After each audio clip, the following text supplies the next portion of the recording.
Это прямой эфир.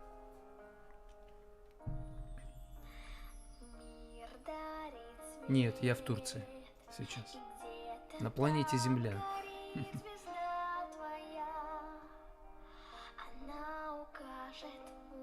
Дети, папа Евгения, Серега.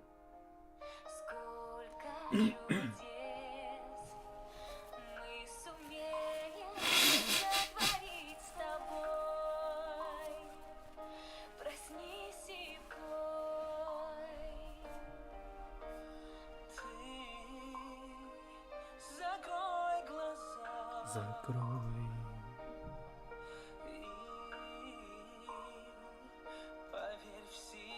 Валентина.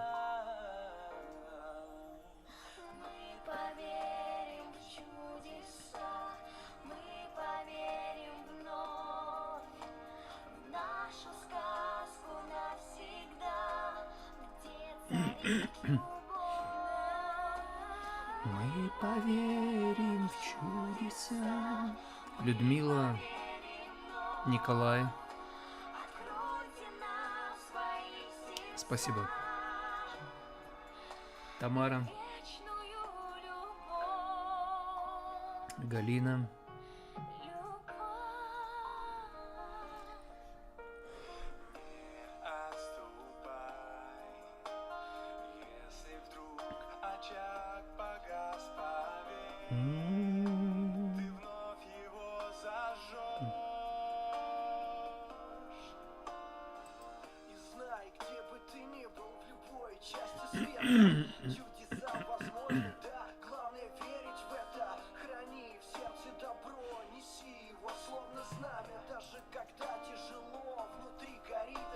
Алексей. Весна. Ставим лайки.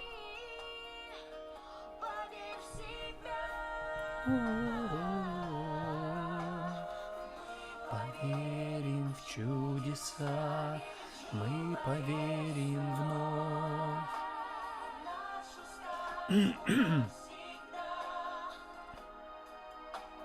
Где царит любовь?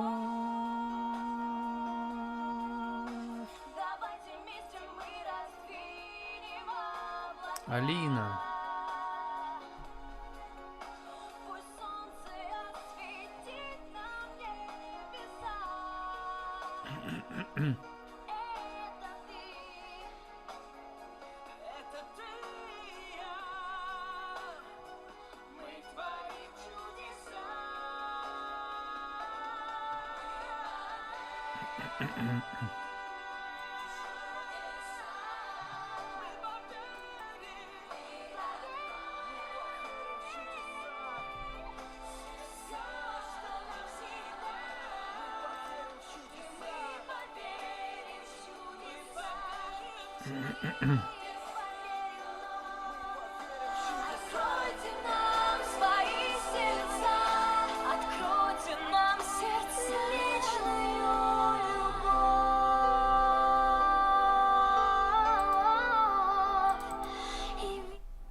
Не подавляйте свои чувства, эмоции. Если они у вас есть, их нужно выражать. Уж как это делать, это отдельный вопрос, но подавление эмоций и чувств увеличивает риск преждевременной смерти по любым причинам на 30%. Поднимает риск заболеть раком на 70%. Таковы результаты исследований ученых Гарвардской школы общественного здоровья и Рочестерского университета. Если человек такой весь спокойный, не выражает своих эмоций, он кажется сильным. На самом деле нет. Он слабый, он уязвимый. Если он сдерживает свои эмоции, никогда их не выражает, то он вредит своему здоровью. Нужно просто правильно выражать эмоции. То есть нужно учиться своим чувствам позволять выходить наружу. И сдерживая свои эмоции, мы начинаем вредить своему здоровью душевному и физическому. Поэтому как вы научились свои эмоции выражать. Как выражать эмоции, чтобы не обжечь других людей? Да, создать им дискомфорт, потому что ваши эмоции вынуждают на это реагировать. Вы своими эмоциями заставляете людей не оставаться равнодушными. Их это злит. Им не хочется реагировать, они не хотят этого чувствовать. Но как выражать свои эмоции так, чтобы люди в конечном итоге дали вам право эти эмоции выражать? Ведь в вашей жизни же было такое, когда вы выражали эмоции, люди давали вам на это право. Например, дети. Мы даем им право. Почему? Потому что они учатся. Просто потому, что они учатся. Они маленькие, им надо учиться, и все нормально. Ну так и мы, как маленькие дети в этой жизни, нам тоже надо учиться. Но почему мы не даем права учиться друг другу? Смотрим и говорим, тебе уже 20 лет, тебе 30, 50. Как ты можешь так? Но в рамках вечности мы дети Вселенной, мы пупсики, мы совсем маленькие. И поэтому почему даем право детям учиться, но не даем право учиться близким или соседям, коллегам по работе выражать свои эмоции? Дайте себе установку. Человек учится выражать эмоции, он выражает их не так, как надо, он причиняет дискомфорт, боль, но он учится, и пусть учится. В этой школе жизни я даю ему право учиться. Это же нормально. И тогда люди быстрее будут учиться, когда мы им даем право получать 2, 3, 4, 5 в школе жизни. Так? Кто согласен, поставьте плюсики. Меня зовут Евгений Сарапулов, я профессиональный психолог. В первом часе говорим на тему «Не подавляйте чувства, но учитесь управлять ими».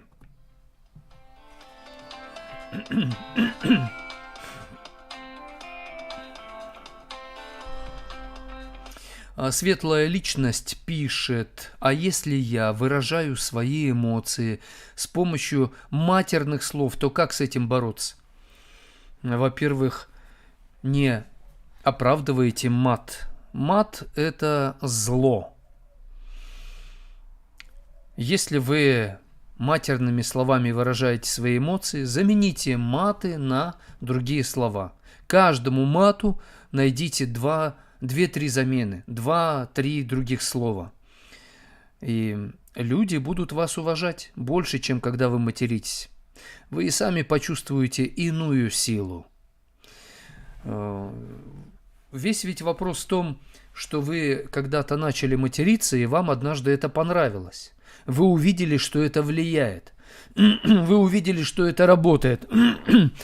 Если вы это увидели, вы захотели этим пользоваться опять и опять. Снова и снова. Вот в чем проблема. То есть вам это когда-то понравилось. Почему это понравилось? И самое главное, почему вы стали оправдывать применение мата, когда вы чувствовали, что это нельзя делать? Алина пишет: доброе утро, а как оставить поздравления от вас с днем рождения? Для Алины благодарю сердечно.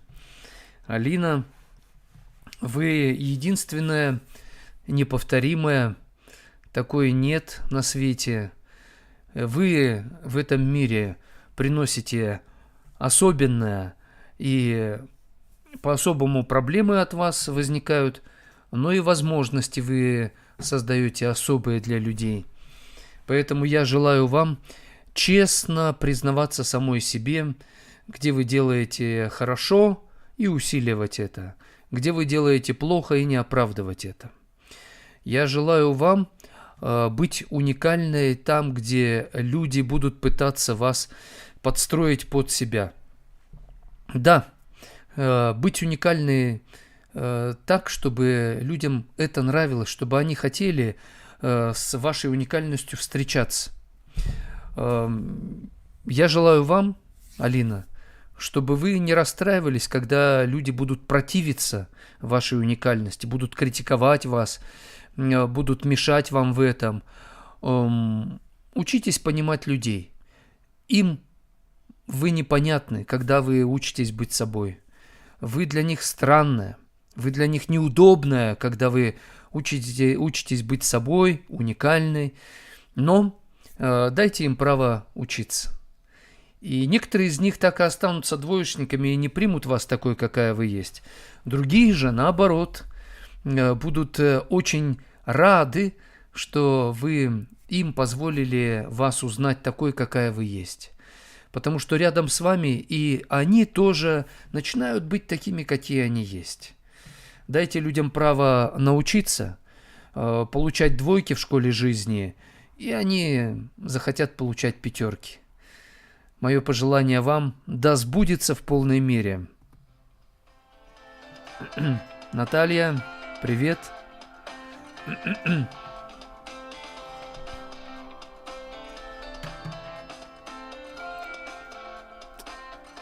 Такое ощущение, что может быть громче.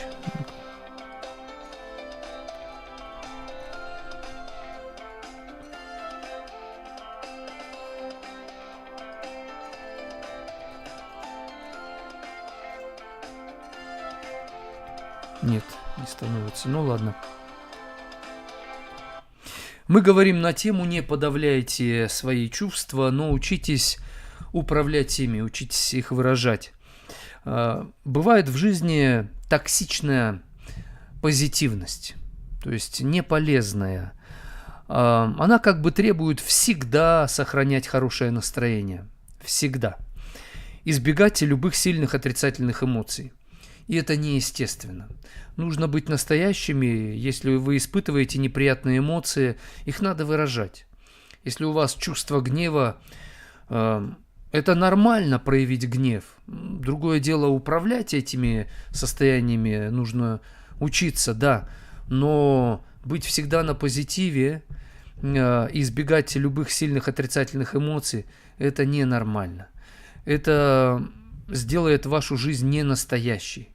И люди будут вас чувствовать ненастоящими и будут общаться с вами как с ненастоящими. Поэтому вы потеряете контакт с самими собой и с окружающими людьми. Так что учитесь быть и в плюсе, и в минусе, и позитивными, и с отрицательными эмоциями. И это нормально. Я лично себе это позволяю, и это, кстати, бережет мое здоровье.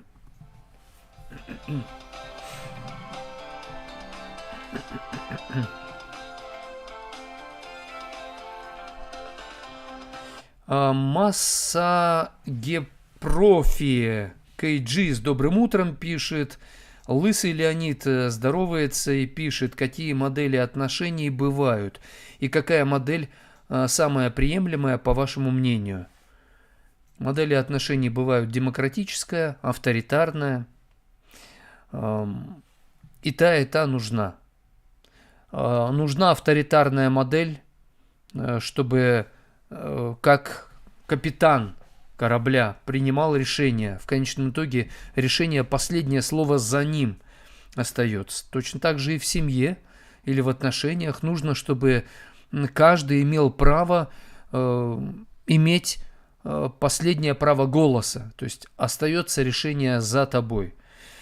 В демократической модели надо, чтобы все советовались друг с другом, и решение принималось коллегиально, то есть на стыке мнений. Мы высказываем все мнения, и, соединяя наши мнения, выбираем не чье-то мнение, а выбираем, лучшее из всех мнений берем. Но это тоже не всегда работает, поэтому нужна модель и такая, и другая. Если вы идете в горы, вам нужна командная модель сотрудничества, в которой вы друг друга подстраховываете. Но бывает и один в поле воин. И там нужно быть просто одному в поле воином и без команды, и учиться этому, и быть таковым. Поэтому модели разные, и в каждой модели есть свои плюсы и минусы. Алексей пишет, некоторые люди настолько уникальные и специфичные, как я, к примеру, что если им дать проявлять себя, нужен переводчик с венерианского и группа медиков психдиспансера. Да, да, поэтому я и тему обозначил. Не подавляйте чувства, не подавляйте эмоции, но учитесь ими управлять. Просто учитесь этому. Если вы будете учиться, то люди поймут, вы научитесь. Рано или поздно вы научитесь. Это как ученик в школе. Если вы видите, что он учится и хочет научиться, все, нет проблем. Месяц или полгода знаем, что ты точно научишься. И с тобой уже легко, потому что рано или поздно ты точно научишься. Поэтому тут главное не оправдывать свое бессилие или свою лень, Алексей. Вы согласны с этим? Олеся, Катя, привет.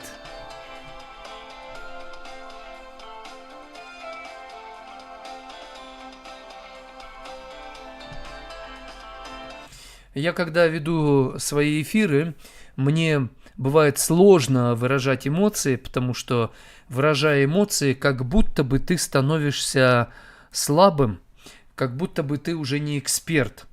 Но если выражаешь эмоции, то ты точно человек. Я хочу, чтобы вы меня воспринимали как человека и давали мне право быть человеком. Потому что если я в ваших глазах только эксперт, психолог, то словно бы я лишаюсь права на эмоции. Всегда должен быть уравновешенным, спокойным, позитивным. Но я сознательно развенчиваю этот миф, потому что если я не буду человеком в эфире, я и не смогу эффективно помогать вам как эксперт и как психолог. Однако, если я проявляю эмоции, я тоже этому учусь. И бывает, выражаю это рисковато или как-то субъективно, теряется объективность, и я как эксперт как бы себя дискредитирую. И это риск. Я на него сознательно иду, потому что понимаю, если я не буду рисковать, то у меня не получится развиваться, не получится становиться лучше, чем я есть. Я надеюсь, что вы будете помогать мне рисковать. Страховать меня будете? Конечно. Я вижу, что некоторые меня страхуют. Таскира, Алексей, прелесть я. Иногда вы мне подножки ставите, но это нормально. Да, то есть критикуете меня, высказываете свое субъективное мнение, щипаете меня. Это нормально, я это принимаю, ибо я вам тоже даю учиться быть такими, какие вы есть.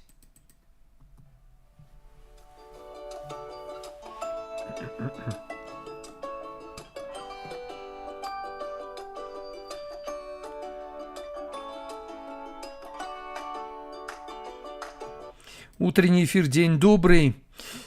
Говорим об эмоциях и чувствах. Их нельзя подавлять, их нужно вытаскивать наружу, позволять им проявляться, но учиться управлять ими. Застревание в сложных ситуациях. Бывает, человек застрял в проблеме, в сложных каких-то эмоциях застрял, потому что не проработал эти эмоции. И это может затянуть вас еще глубже в депрессивность. Например, грусть, если вы грустите, это может превратиться в уныние. Уныние может вызвать тревогу, а тревога доведет до депрессии. Поэтому нужно выражать грусть. Если вы грустите, а людям весело, вы не хотите им портить настроение, а у вас грусть, налетела грусть, ну что ж, пойду пройдусь. Просто выйдите из этого места, где люди веселятся, и где-нибудь погрустите. Или так и скажите: я хочу лично погрустить. Вы веселитесь, я погрущу. Мне нравится грустить, попечалиться, потому что вы сейчас веселитесь, это как тортик. А я грущу, я как редиска, как чеснок. Горький, может быть, я для вас сейчас невкусный, да, и со мной не общайтесь какое-то время. Потом я опять стану сладким тортиком для вас. Но я хочу побыть сейчас редиской.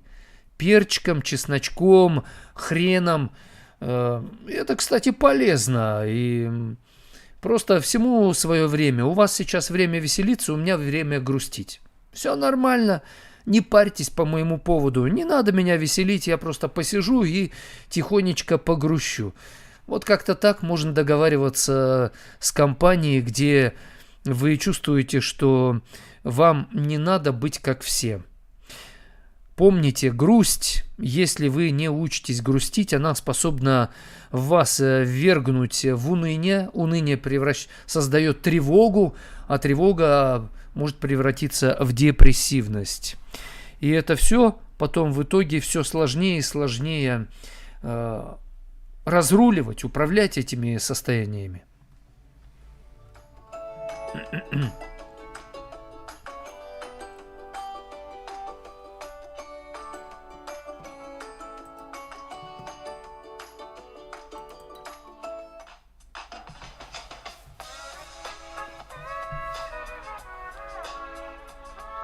Татьяна, Армен, Сергей, Даша.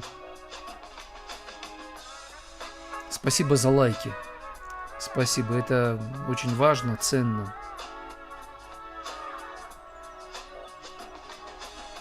День, как всегда, начнется в 7:00. Без сахара А двойной порталы на на постель. двоих. Скучаю в пробке я, но тут она, как яркая луна в темноте. Ага. Душа срывается Со цепи. и летит далеко. Даже Бог гневается. Знаю, как Он выражает свои чувства, эмоции. и любви появилась так легко эта музыка. Надо было отжаться. Может, успею? Ладно, в следующую музыкальную паузу. Мухаммад, я вас сейчас заблокирую. Из виду я, моя мелодия больше не Не звучит. звучит. Ну как-то монотонно жизнь плывет. Ну что за поворот так манит меня? Душа срывается с цепи. Идти далеко.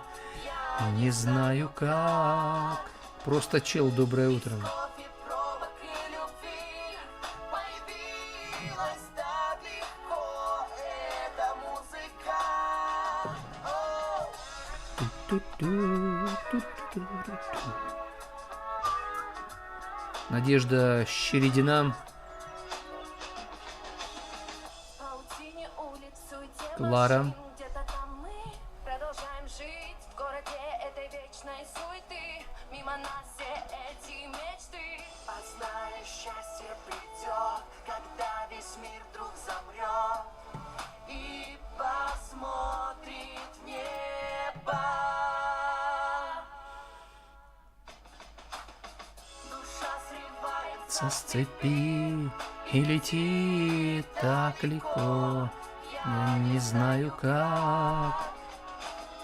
без кофе, Пробок и любви длилась так легко. Эта музыка.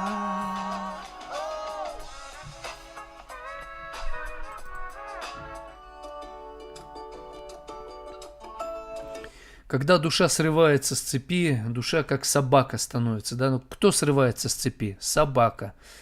Но ты же не собака? Нет, ты человек. Даже Господь Бог выражает свои эмоции, Он проявляет гнев.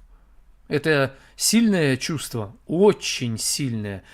Бог гневается, но Он управляет этим гневом. Он выбирает эту реакцию, поэтому и нам тоже нужно учиться выбирать свои реакции.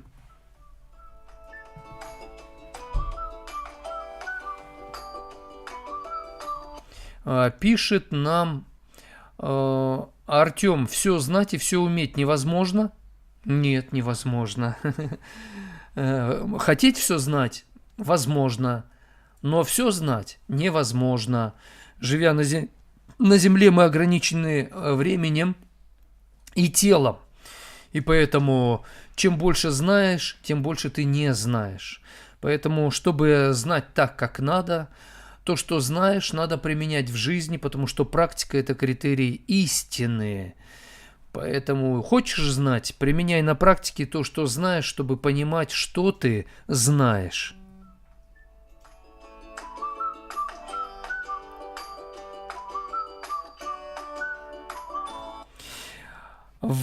Когда эмоции накрывают вас, спросите себя, что это за эмоции. Это поможет взять эмоции под контроль. Когда чувства накрывают вас, представьте, что это гости. То есть ваши эмоции, ваши чувства – это гости. Вы вряд ли выставите их за дверь. Позволите им... Вы же не позволите им неуважительно вести себя у вас в доме. То есть пришли гости, да, вы хорошо садитесь. Так вот, с эмоциями то же самое. Они как гости, чувства. Вы их приглашаете, выслушиваете их, проводите с ними какое-то время, а потом отпускаете. Да. Время вышло, да, нам надо ложиться спать, убираться. Давайте, до свидания. Когда мы называем наши эмоции определенными словами, например, раздражаюсь, злюсь, обижаюсь, тоскую, разочаровываюсь, это оказывает терапевтический эффект на наш мозг.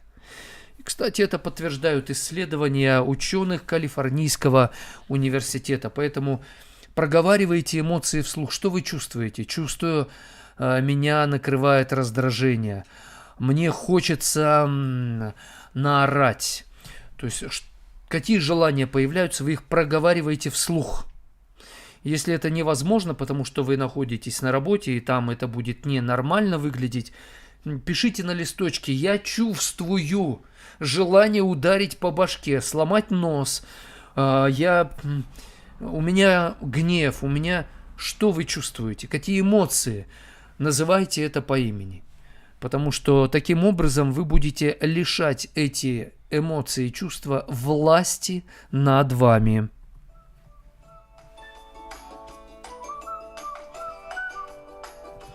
Мой вопрос: что помогает вам управлять вашими эмоциями и чувствами, когда вас просто вот разрывает на части, несправедливое отношение или какая-то сложная ситуация? Что помогло вам все-таки справиться с эмоциями? Вы их начали выражать, но смогли их направить туда, куда надо. Вы смогли управлять этим диким мустангом, эмоциями. Поделитесь вашим опытом, это может оказаться очень ценным для некоторых людей, и кого-то вы спасете от проблем, его не уволят на работе, кого-то вы спасете в семье и не развалится семья. Поделитесь вашим опытом.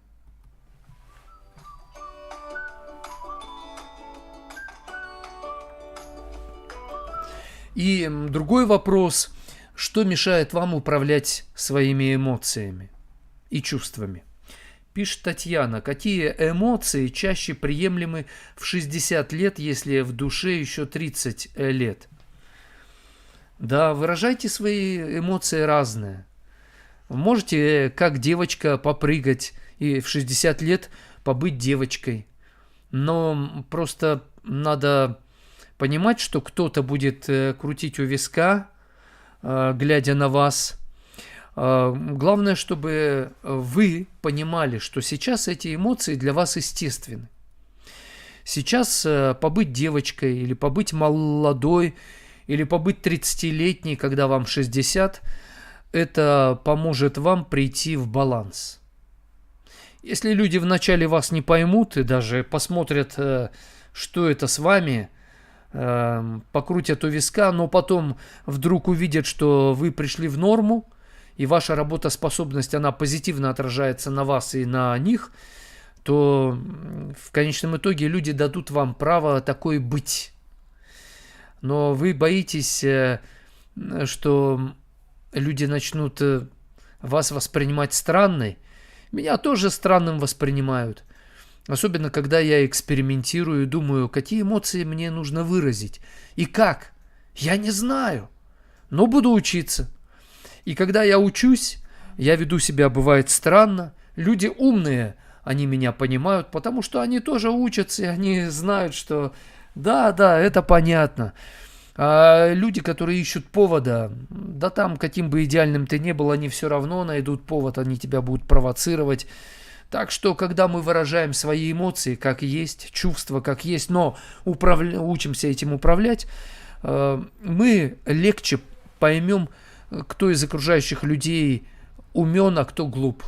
Кто, дает нам право, потому что он сам этому учится, а кто боится быть самим собой и затыкает нам рот, образно выражаясь.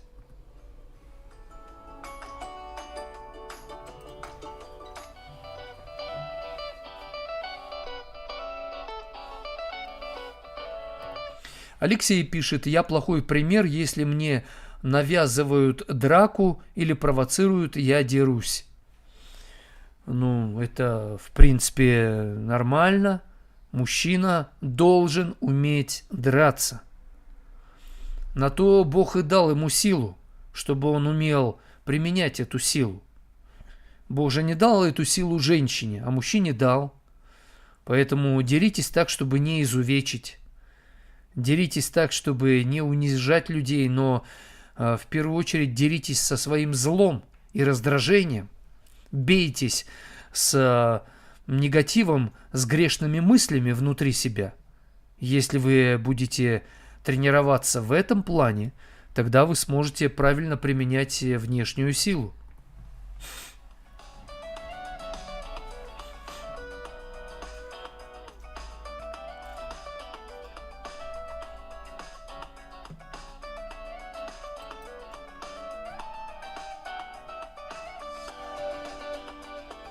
Идем дальше, говорим на тему «Не подавляйте свои эмоции и чувства, но учитесь их выражать». Когда на вас нахлынули эмоции, задайте вопрос: почему эта эмоция у меня появилась? Откуда она взялась? Эмоции что-то говорят о нас самих. То есть эмоции и чувства, они по сути знакомят нас с самими собой. Поэтому принимайте свои эмоции как способ получить полезную информацию о себе. Спросите себя, что это раздражение хочет сказать мне? Или этот гнев, эта обида, а что она хочет сказать мне? Обычно, когда у нас какие-то негативные эмоции, у нас сразу кто виноват? Ищем виноватых. Попробуйте спросить эти эмоции. Обида: что ты хочешь мне сказать обо мне? Раздражение: а ты что шепчешь мне на ухо? Динар спрашивает: ты служил? О да, 7 лет провел в армии. Давно это было.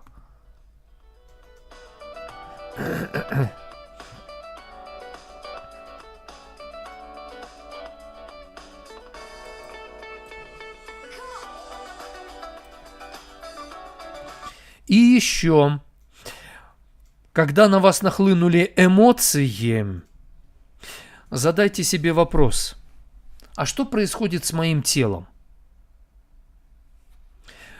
Понаблюдайте, что вы чувствуете в своем теле. Учитесь расслаблять свои мышцы.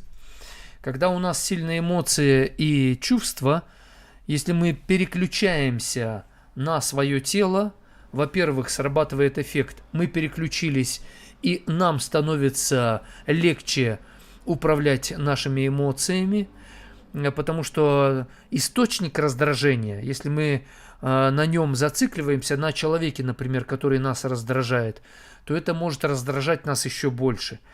Переключайтесь на свое тело и спрашивайте себя: а что происходит с моим телом? Оно напрягается, в солнечном сплетении горит, во рту сохнет, или что еще? Там кулаки сжимаются. То То есть фиксируйте это, проговариваете это вслух или про себя. Это поможет вам управлять своими эмоциями и чувствами. Потому что вы переключились, и вы начинаете работать с самим собой. Почему нам не удается управлять эмоциями и чувствами? Потому что мы зацикливаемся на этом гневе. Мы хотим его выразить. Мы хотим это обжечь кого-то, наорать. На самом деле, прежде, может быть, и нужно прокричаться, но прежде чем вы начнете кричать, переключитесь на свое тело. Спросите, что происходит с моим телом. И буквально на 5-10 секунд, если вы вот так переключаться будете, отвлечетесь, после этого вы сможете начать управлять своим состоянием. И это, кстати, будет вызывать уважение у окружающих людей. Умные люди точно будут вас уважать, и они даже захотят, чтобы вы этому их научили. Просто мастер-класс им преподнесите. Конечно, поначалу у вас будет это не получаться. Потом получаться немножко лучше. То есть уйдет время. Конечно, поначалу будет неприятно. Хотите так, а получилось эдак. Но нормально. Учитесь, и вы научитесь.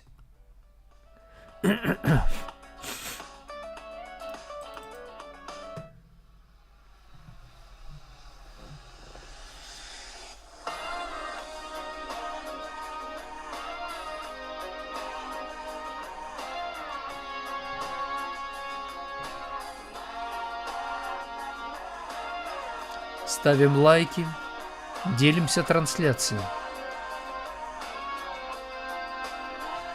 О, пойду. Люди разбегаются маршрутами, теми, что следы и чувства путают. Кто-то в поезда, кто-то в небеса. Ты же прячешь крылья за спиной.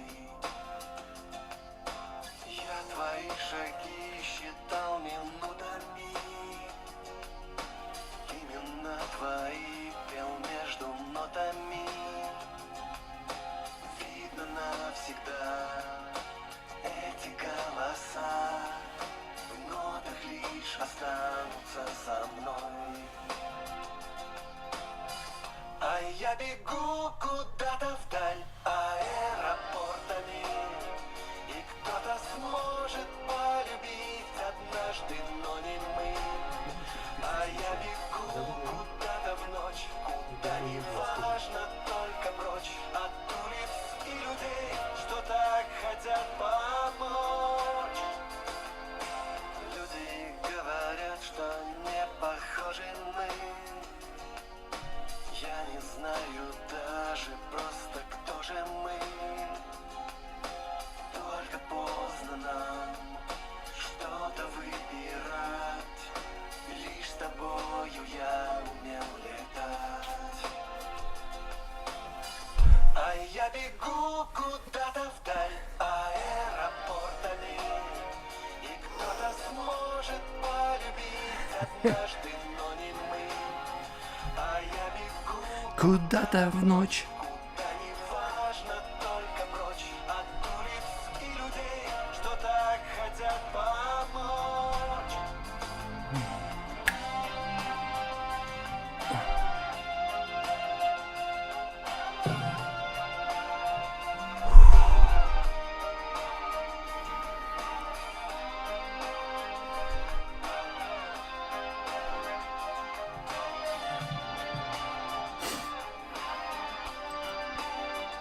А я бегу, Куда-то вдаль аэропортами.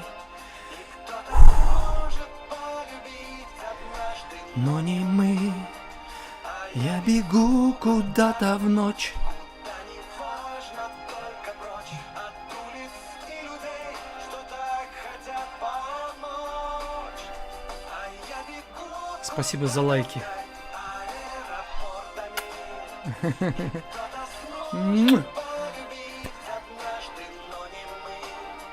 А я бегу куда-то в ночь, куда Неважно, только прочь. от улиц и людей, что так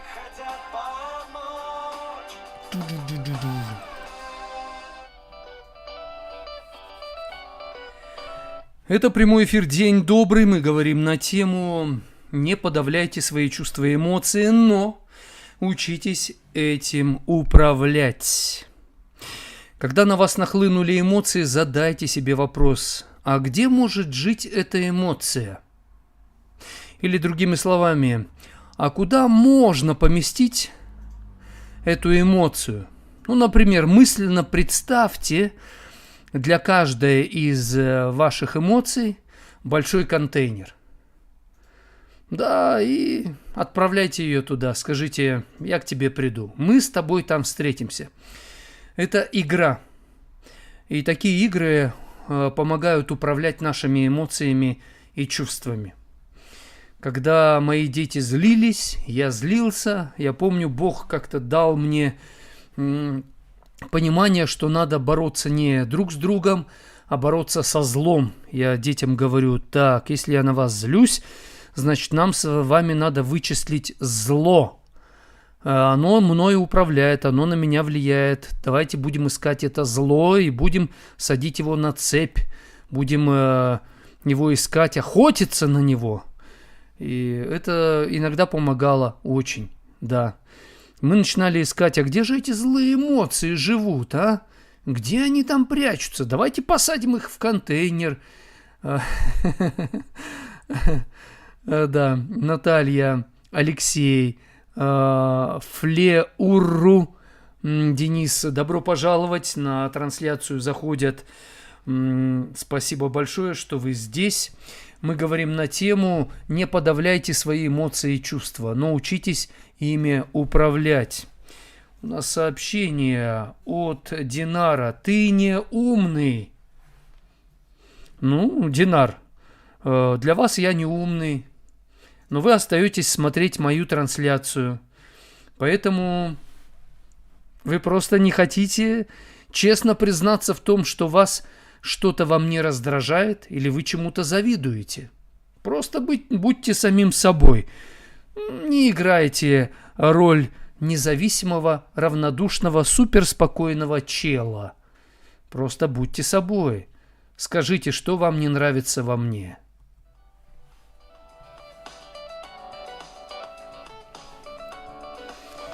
Пишет Владимир: да, я не лезу в драку, но и не убегаю, тоже не очень хорошо. Надо уметь и убегать, и в драку, да, надо уметь защищаться, драться, бегать, надо и то, и другое. Учиться всему. Владимир пишет, но уже другой: привет, всегда я тебя рад видеть, но часто отсыпаюсь. То есть ты спишь, когда я вовсю уже кочегарю, да? Ну, хорошо. Я откочегарил, Владимир просыпается, я передаю ему эстафетную палочку, и он начинает кочегарить. Вот так мы, знаете, как бы вольно или невольно, добрые люди объединяют свои усилия так. А он же, Владимир, пишет, Татьяна пишет: спасибо. Владимир тот самый пишет: деритесь до тюрьмы, там ниндзя даже не поможет. Поэтому надо уметь драться правильно. Да, надо уметь проявлять свои эмоции и правильно применять силу. Динар пишет: расскажи о себе. Я человек, мужчина, отец 4 детей. У меня от одной жены все дети. Мы вместе с моей женой с октября 1996 года. И вам этого же желаю. Вот так вот жить. По профессии я психолог. Хотя первое высшее образование у меня я как преподаватель истории. Все, что я знаю из истории, что я ее когда-то учил, но никогда не преподавал, не работал учителем истории, поэтому все уже кануло в лето. Владимир пишет: кто служил, тех не учат думать, они должны выполнять приказ, это потом старший офицерский состав учат думать. Ну, это, конечно, глупость. Я и солдатом служил, и офицером служил. Да, умный солдат умеет правильно подчиняться. Он умеет подчиняться своему командиру так, что даже если командир не управляет как надо, солдат выполняет свою задачу так, чтобы показать своим примером, как им надо управлять, чтобы в бою эффективнее действовал солдат.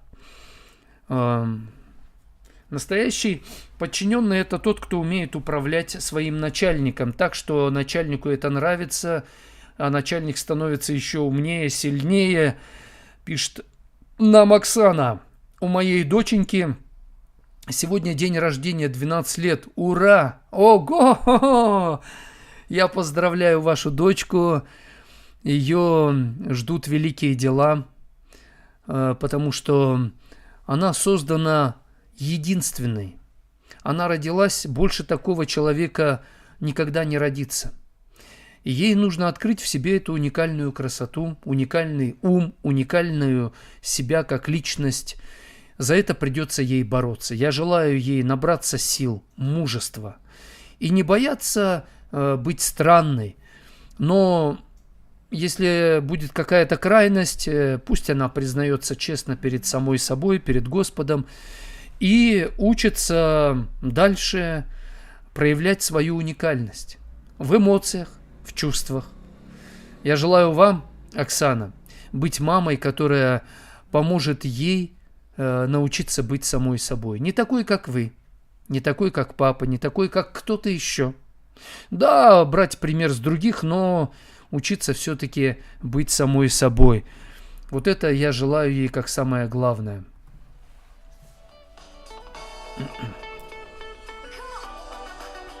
Владимир пишет: у моей мамы тоже днюха. Ого, сегодня богатый день.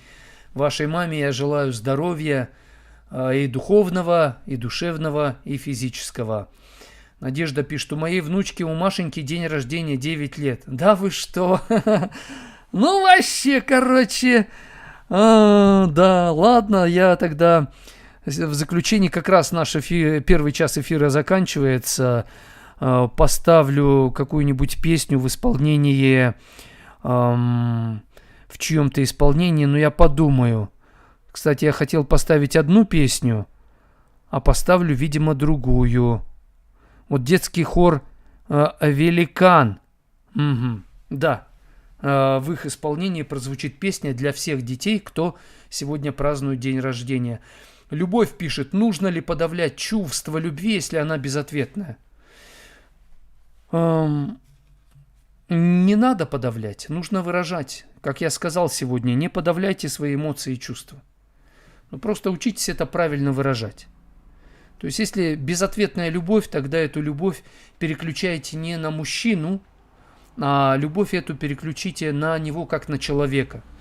Любите его как человека, уже а не как мужчину. Владимир пишет: что ты можешь выполнять физические упражнения от меня? Класс, я не один. Понятно. Динар пишет: я умнее вас. Ну, это означает, что вам надо это показать.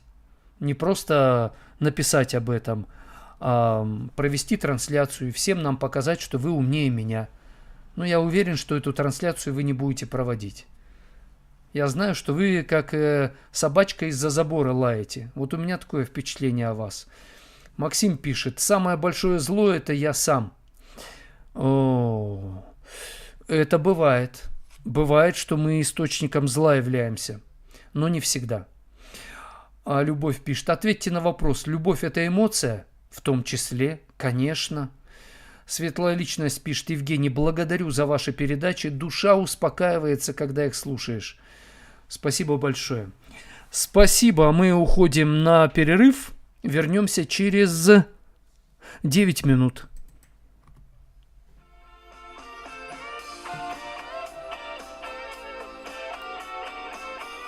Всех мальчиков и девочек с днем рождения. У кого... Дует сказочный ветер, откуда приплывут корабли? Так много загадок на свете, что все их с тобой разгадать мы смогли. Кто он там поет? Радость, детство, любовь, наше детство, дружба и детские планы. Мы пока еще маленькие с тобой, но в душе великаны, мы все великаны. Укажет, там синяя птица на алых, полетит в парусах. Я еще разочек. Зеркалье приснится, и лес, где деревья, слышны голоса. Наше детство, радость, детство, любовь, наше детство, дружба и детские планы. Мы пока еще маленькие с тобой, но в душе великаны, мы все великаны.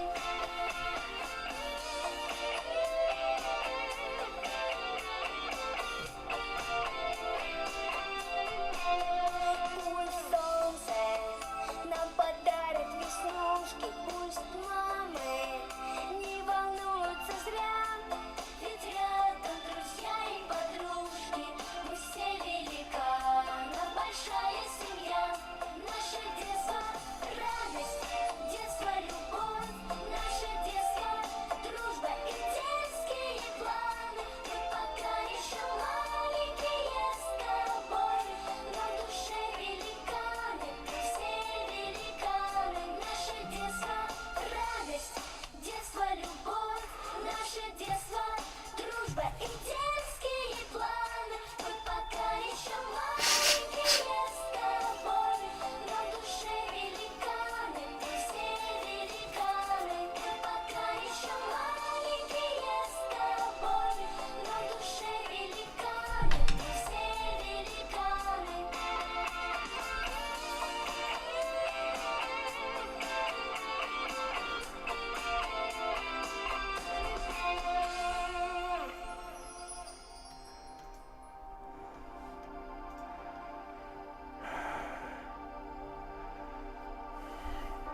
Запуталось солнце в ресницах твоих, в ладонях ладони, и мир На двоих. давай любовь свою Любовь. в ладонях нести. Она одна, однажды нас Умеет спасти.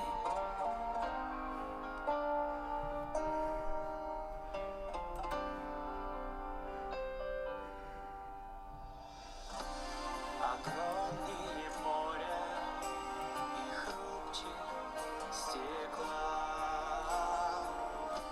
Она друг для друга нас в мире нашла. Давай любовь свою Мою любовь. в ладонях нести. Она одна, однажды нас сумеет. Ет спасти.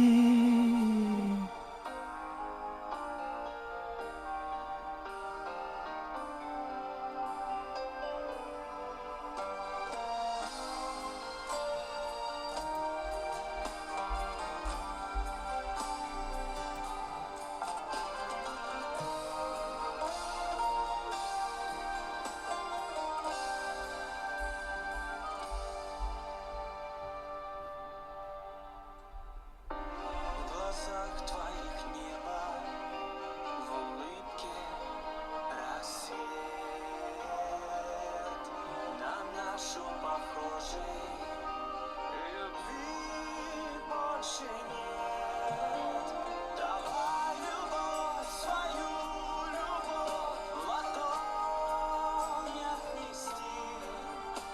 Она одна, однажды нас Сумеет спасти.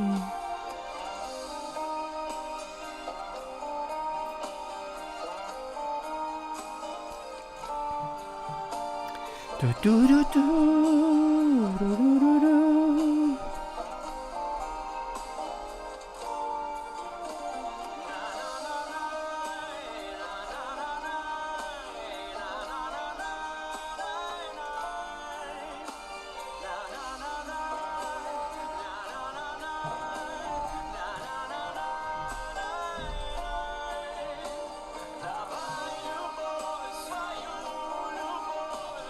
донях нести.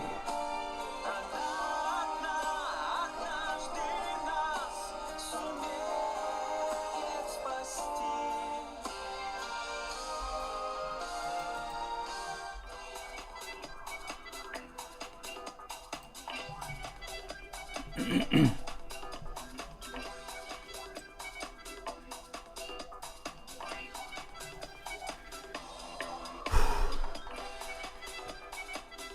Ставим лайки, делимся трансляцией.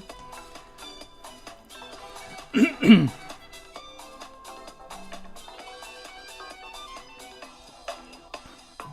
природы нет плохой погоды. Песня про дом можем спеть в конце Дождь и снег трансляции Таскира. надо благодарно принимать. От звуки душевной непогоды в сердце одиночество печаль и бессонник горестные всходы надо благодарно принимать. Надо благодарно принимать.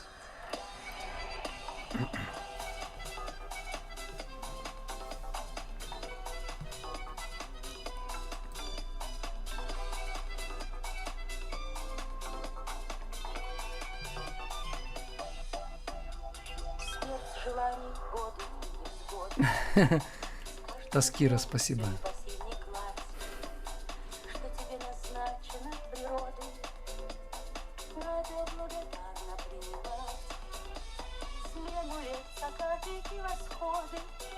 Оригинал лучше звучит, да, Максим? Согласен. Но это диджей Грув. Дату своего ухода надо благодарно принимать. Надо благодарно принимать.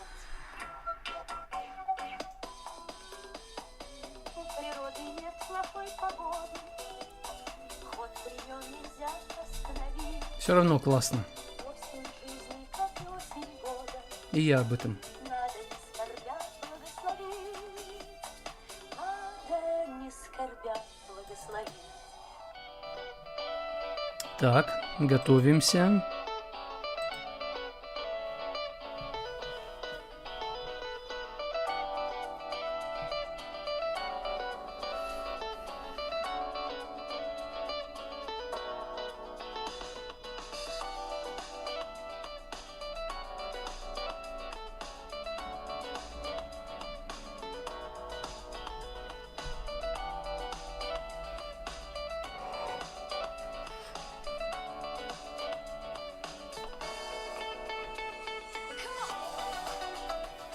Ту-ду-ду-ту-ту-ту-ту. Пам-парам-пам-пам. Пара-па-па-па-па-пам. Ту-ту-ру-ту-ту. Ту-ду-ду-ту-ту-ту. Так, начинаем. Прямой эфир, день добрый, начинается, точнее продолжается. Любовь дает свободу, отпускает, но умеет ждать. Часто слышу: да я его отпустила, пусть он идет куда хочет, все, гуляй, Вася. Нет, любовь, она умеет дать право выбора, свободного. Она умеет отпускать, но она отпускает так, что ожидает возвращения.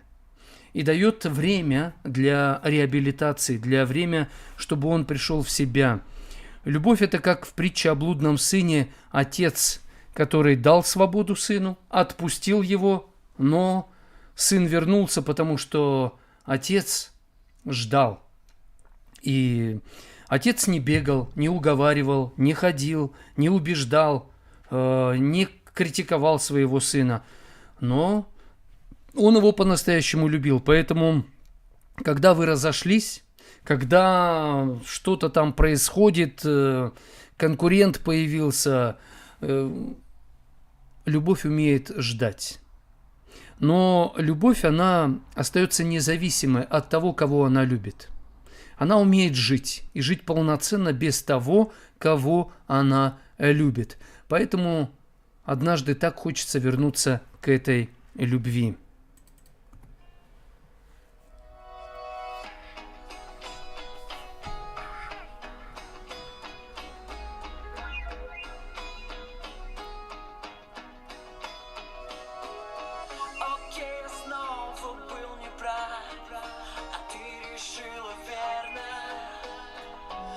наверное.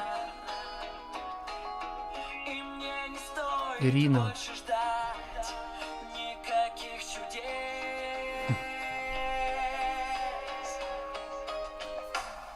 Но я перед тобой стою, и непонятно, что вдруг. Я просто не могу уйти, я тебя люблю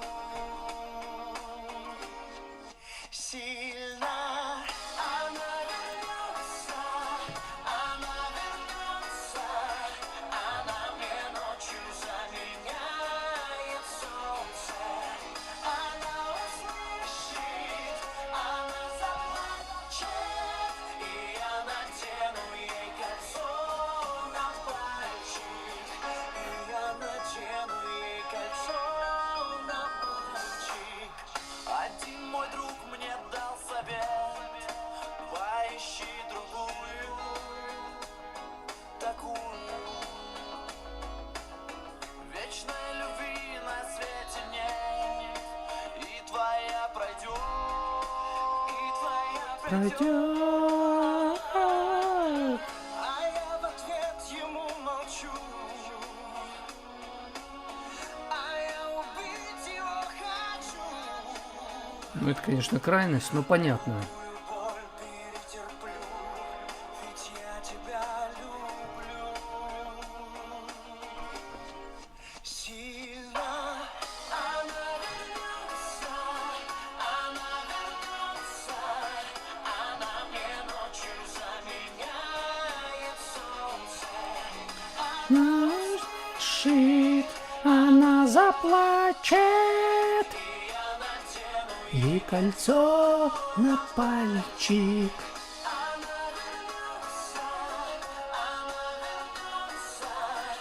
она мне ночью заменяет солнце. Она услышит, и я надену ей кольцо на пальчик. И я надену ей кольцо на пальчик.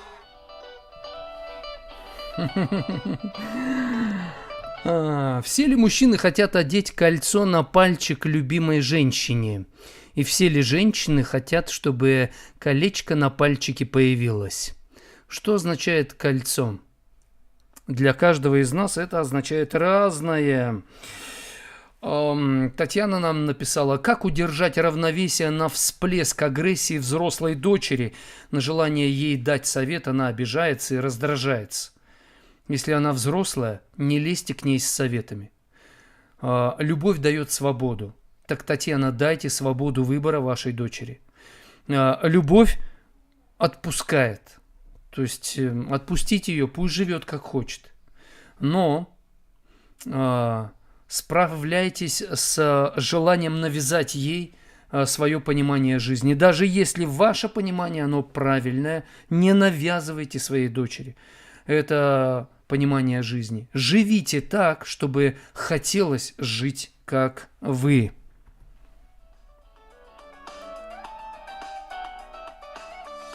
Максим пишет: я не люблю драки, но если не избежать, надо бить первым. Я с этим не согласен. Иногда надо бить первым, а иногда не надо вообще бить. Наталья пишет: есть слово подчиняться, а есть подлизываться. О да, это совершенно разное. Владимир пишет: Писание так учит бить и стоять за себя кулаком, как быть тогда? Просто надо не калечить людей, причинять им боль, наказывать, но не мстить им. Владимир другой пишет: какие великие дела в 12 лет? Конечно. Человек творит великие дела, уже рождаясь, появляясь в этот мир. Он начинает творить великие дела, потому что меняется мужчина, от которого родился этот ребенок. Мужчина становится отцом, и это великое дело. Лейла пишет: доброе утро, я уволилась с работы, начальству не нужны были хорошие работники, а просто те, которые будут амебами. Ну, может быть, не надо было так быстро увольняться. Надо все-таки уходить с чувством внутренней свободы и исполненного долга, а не с чувством раздражения. Владимир пишет, мужикам можно изменять, а женщинам нет. У женщин генетика запоминает предыдущего партнера. Ого. Если... Это, я думал, там собака заорала, это человек заорал. Так вот, мужикам можно изменять, это отвратительная, гнойная, поганая мысль. Если вы разрешаете себе изменять, то вы из мужчины превращаетесь уже в похотливого козлика. Потому что настоящий мужчина, он учится любить свою женщину и делать все, что от него зависит, чтобы защитить ее от этих поганых, гадких и мерзких мыслей, которые вы, Владимир, одобряете. Это отвратительно и ужасно противно. Это мерзопакостно. Избавляйтесь от этого. А Нина пишет, Евгений, доброе утро, спасибо вам за эфир. Вот это меня точно касается, мне хотя бы и много лет, но также общаюсь с мужчиной. Да, конечно. Любви все возрасты покорны, это же закон.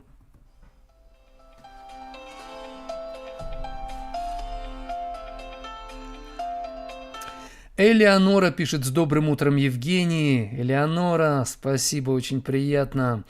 Светлая личность вопрос задает, а как лучше выражать свои негативные эмоции по отношению к другому человеку?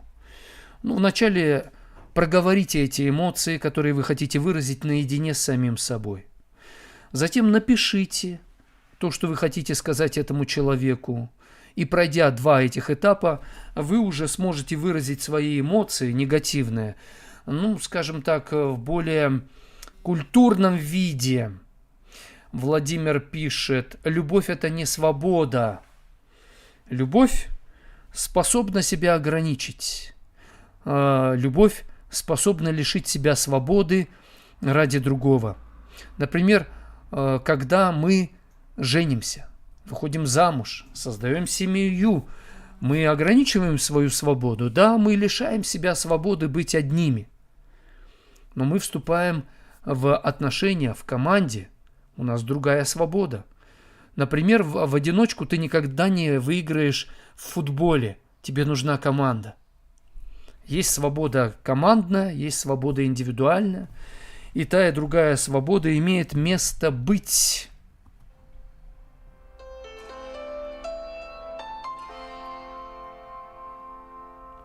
Максим пишет, когда человек свободный, он никогда не уйдет.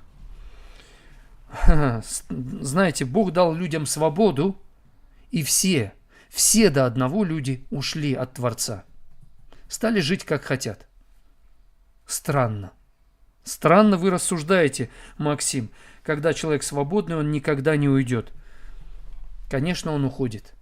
И даже люди, которых мы любим всей душой, они периодически от нас уходят. Мысленно, внутренне. Потому что мы не понимаем их, не принимаем их такими, какие есть. Почему люди уходят? Потому что мы не позволяем им быть самими собой. Когда человек с самим собой является, но не работает над собой, не улучшается, то он, конечно, пакостит. Он, по сути, начинает жить за наш счет. Да, любовь принимает человека таким, какой он есть. Но она не позволит ему оставаться в этом состоянии. Любовь влияет, чтобы человек становился лучше.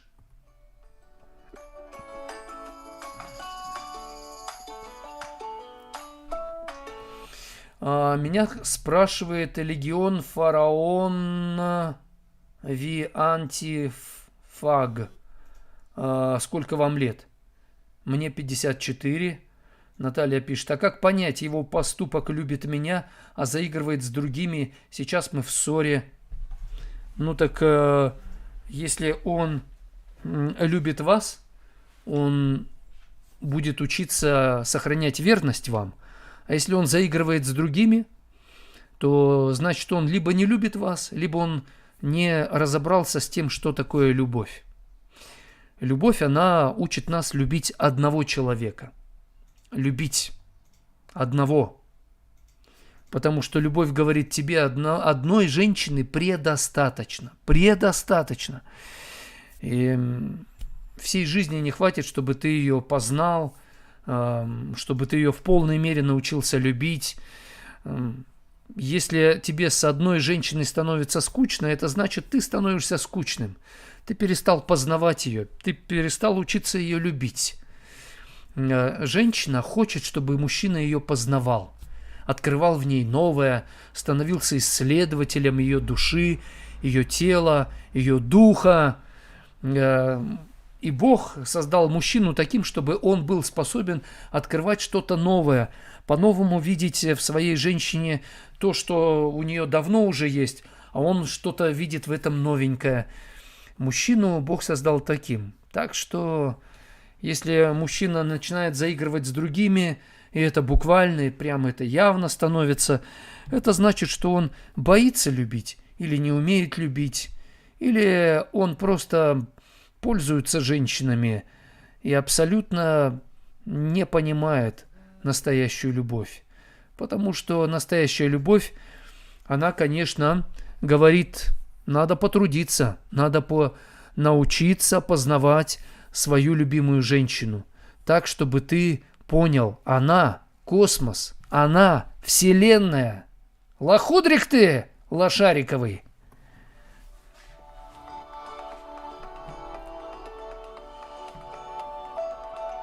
Я первый раз такое выражение произнес.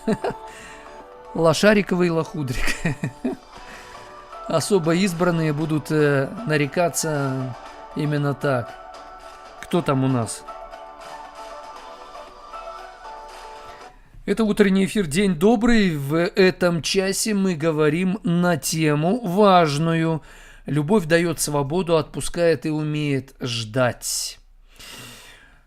Эту тему вообще-то я взял из истории одной девушки. Она написала: «Как быть, если парень знает, что я его люблю и постоянно бегаю за ним, мы поссорились и расстались, но я продолжаю за ним бегать.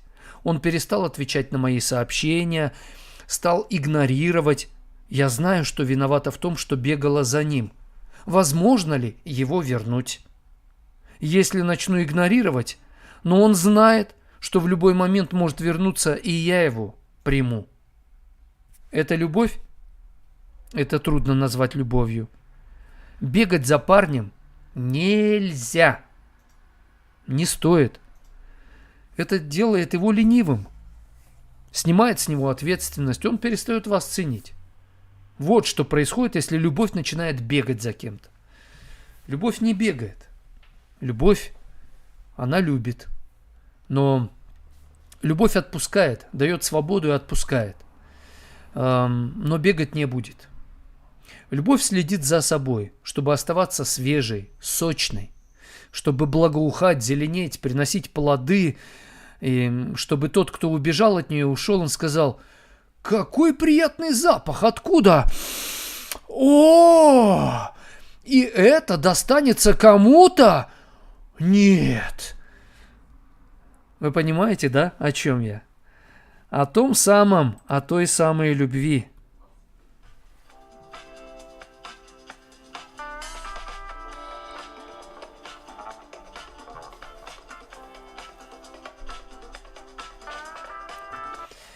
Пишет нам Максим. Павел писал: «К свободе призваны, только бы свобода ваша не стала угождением плоти». Ну да, и что? Конечно, есть свобода для и свобода от. Я свободен от негатива, но свободен для позитива. Я свободен от эгоизма, но свободен для альтруизма. Клара пишет: «На эфирах Евгения получаешь душевное равновесие от общения и хороших песен. Слава Богу». Марина Р. с нами здоровается. Доброго утречка. Владимир пишет: «Ничего не означает, от кольца ни больше, ни меньше любви не появляется». Ну, кольцо может быть символом скрепления в союзе мужчины и женщины. Оксана пишет: вот так и я люблю бывшего мужа Александра. Думаю, может, образуется еще все, но ведь расставание уже неизбежно. Да, да. Но если вы расстались, вам, Оксана, нужно так поработать над собой, чтобы вы как бы родились заново, чтобы вы стали цвести, благоухать, плоды приносить, словно весной заново родились. Чтобы он сказал: она такая сочная, такая вкусная, такая классная, и она кому-то достанется. Она кому-то достанется? Да не дай бог, чтобы она кому-то досталась. Да ее же просто с руками и ногами. Оксана, вот вам такой надо стать. Вам надо научиться самой наслаждаться тем, какая вы. И не искать отношений быстренько с кем-то там еще. Вы чуете тему, а? Оксана! Оксана, вы чуете, о чем я хочу вам сказать?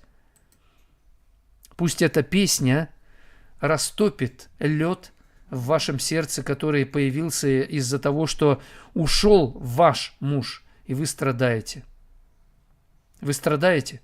Страдаете так, чтобы умереть, похоронить все страдающее, а потом воскреснуть и стать новой.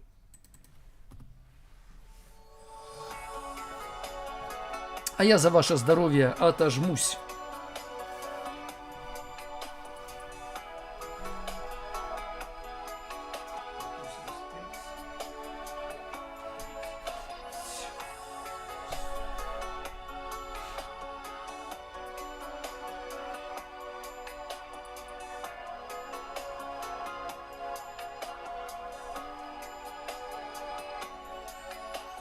Час, когда приходит ночь, и как вчера точь-в-точь мой день в тишине растает, не волшебница луна на струнах из дождя вновь свой мотив сыграет.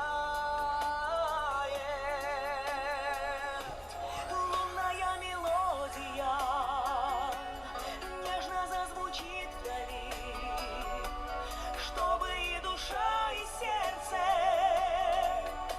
вновь могли согреться.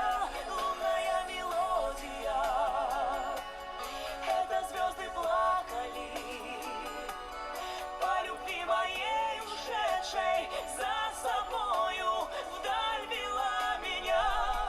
Лунная мелодия.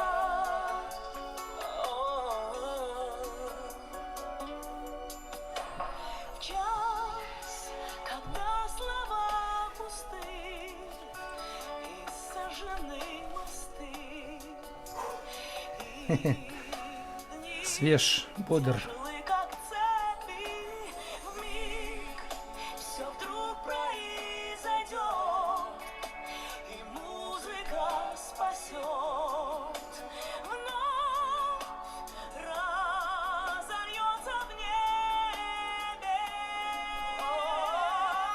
Лунная мелодия нежно зазвучит вдали, чтобы и душа, и сердце вновь могли согреться. Лунная мелодия. Ставим лайки. Плакали по любви моей ушедшей, Спасибо. за собою вдаль вела меня. Лунная мелодия.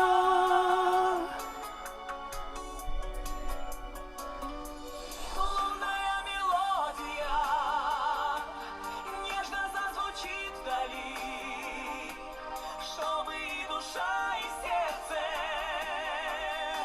вновь могли согреться. Лунная мелодия — это звезды плакали по любви моей.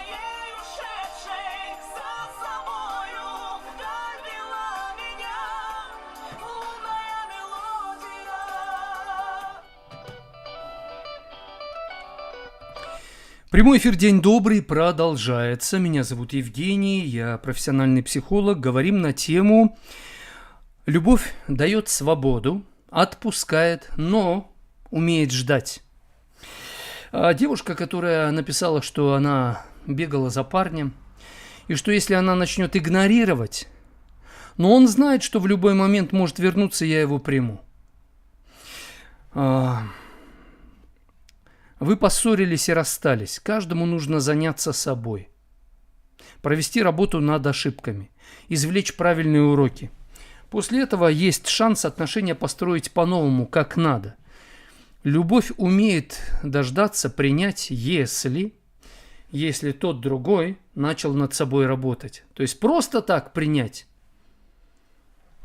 Надо, чтобы он имел желание измениться, стать лучше.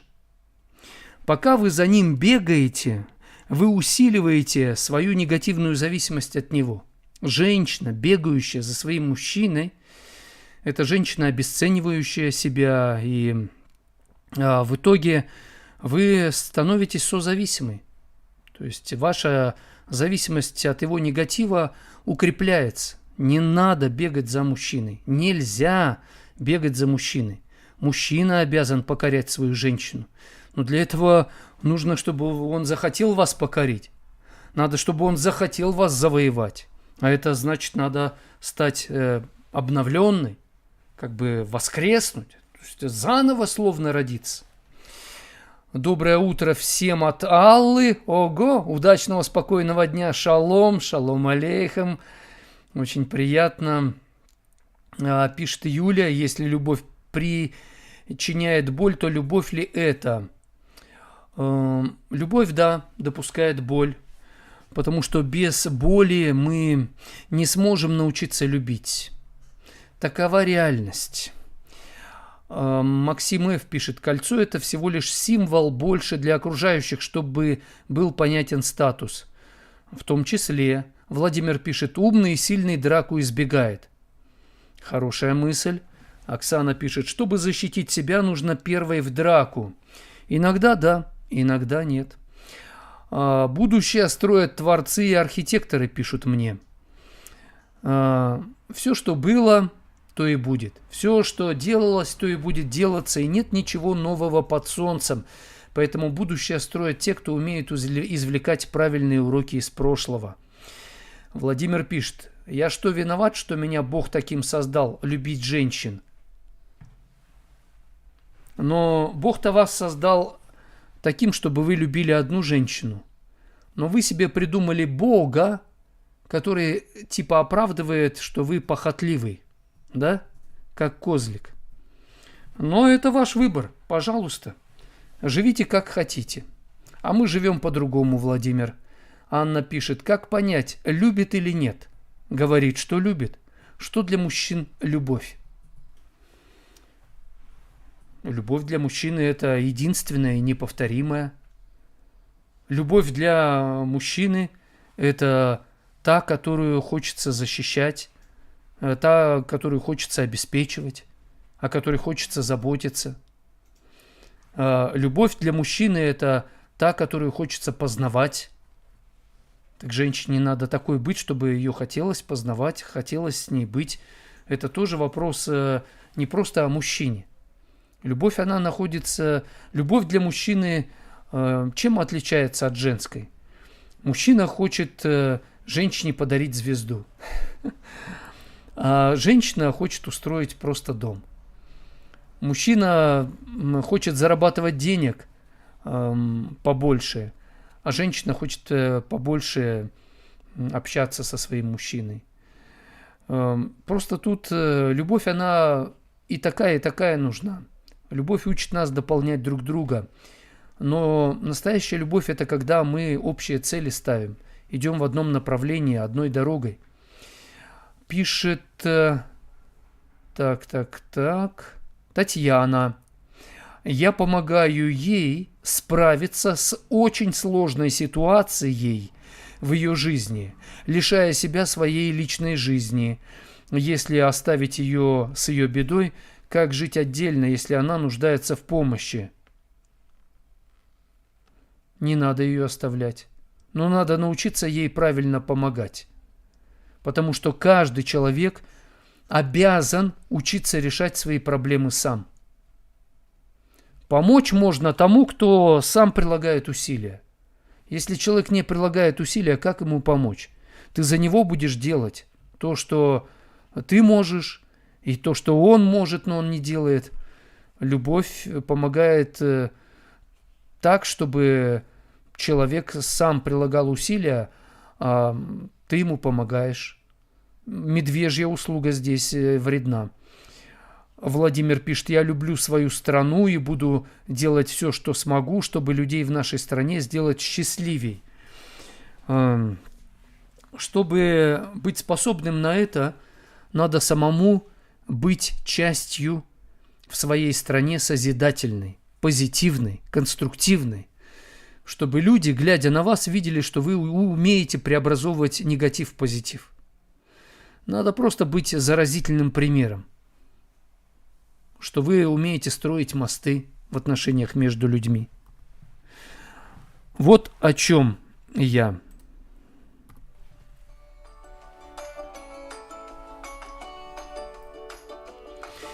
Пишет нам Алексей: Евгений, любить вполне можно одного, но флиртовать — это показывать любимой, что он лучший, но выбрал ее. Да. Все влюбляются, но любовь — это выбор.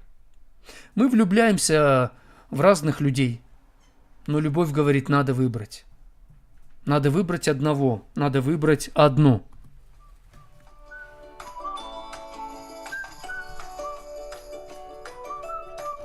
Возвращаясь к ситуации с нашей девушкой, которая спрашивает меня, если парень знает, что я его люблю и постоянно бегаю за ним, но если я его буду игнорировать, то что делать? Он же в любой момент вернется, я его приму. Он не отвечает на ваши сообщения, игнорирует. Это сигнал оставить его в покое, а самой заняться собой и сформировать независимость от отношений с ним. Пока вы зависимы от него вот так, что вы бегали за ним, и что каким бы он ни пришел, вы его примете, вы теряете ценности в его глазах. Он просто пользуется вами. Вы позволяете ему собой пользоваться как тряпочкой. То есть вы не становитесь уникальны. Вы становитесь как салфетка. Он взял, вытер рот, выбросил салфетку. Вот как он с вами обращаться будет, если вы позволите ему пользоваться вами, как он хочет. Любовь не позволяет пользоваться собой, как мы этого хотим. Это так же, как в жизни все настоящее. Например, настоящие глубокие знания. Нам не дадут пользоваться ими, как мы хотим. Ученые будут нас учить. В любой профессии тебе не дадут пользоваться оборудованием, деньгами или ресурсами так, как ты хочешь. Тебя будут учить правильно этим пользоваться. Точно так же и любовь. У любви есть правила.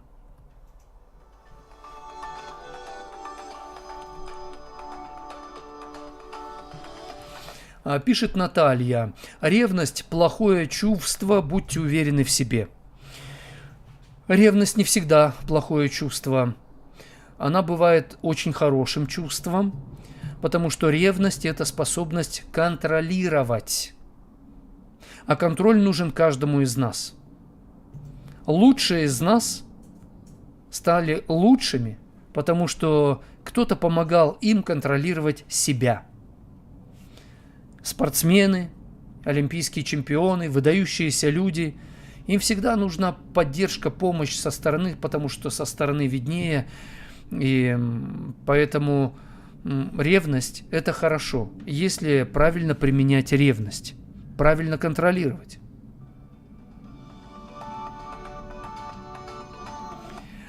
Ого! Вот это да!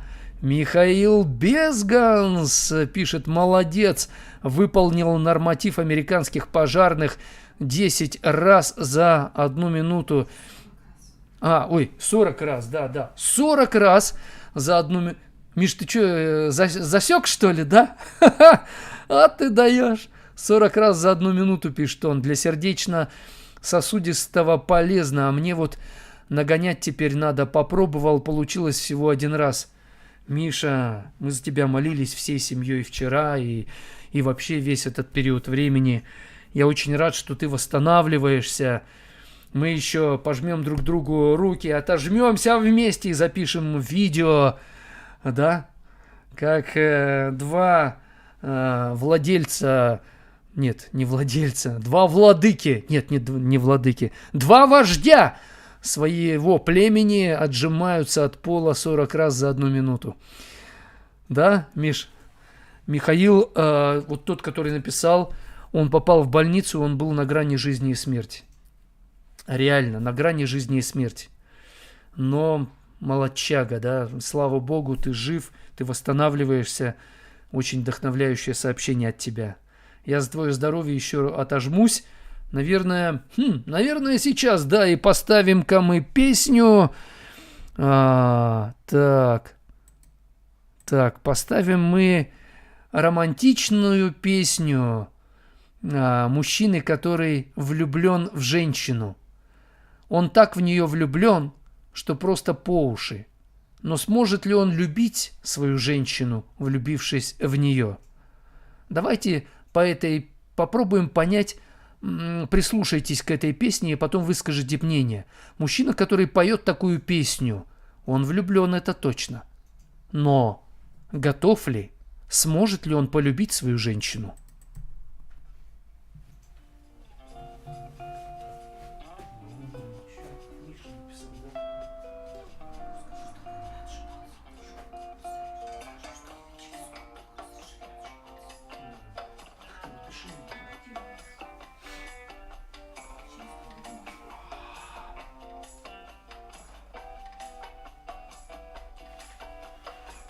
В твоих глазах сияю я. Оставила меня печаль моя. Оттаял незамеченный февраль. В подушку по щекам стекая. В твоих глазах сияю я. Сейчас я рядом, но уйду потом. Следа не оставляя. Как я тебя узнаю целиком. Сегодня ты одна, завтра другая. В твоих глазах сияю я.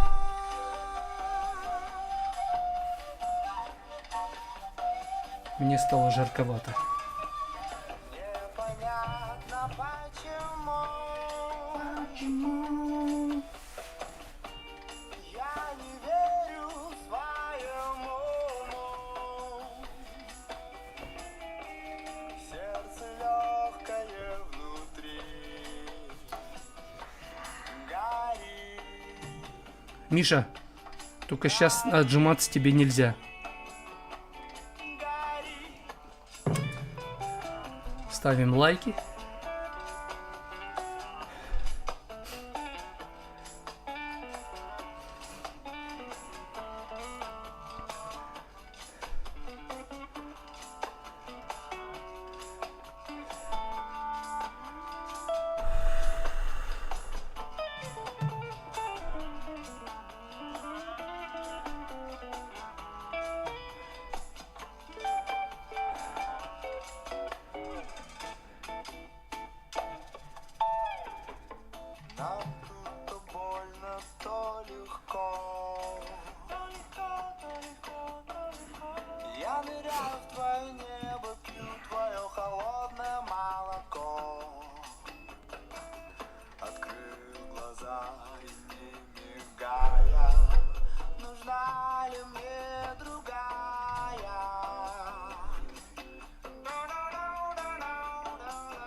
Прямой эфир «День добрый» продолжается. Мы говорим на тему «Любовь дает свободу, отпускает, но умеет ждать». Если он знает, что в любой момент вы его примете, это не всегда есть любовь. Принять его стоит, если он признает свои ошибки и готов поработать над собой, чтобы стать таким, с кем будут надежные отношения.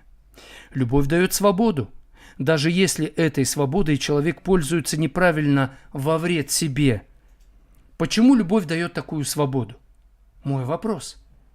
Жду ваших ответов. Почему любовь дает свободу, даже если этой свободой человек пользуется неправильно во вред себе? Почему любовь дает такую свободу?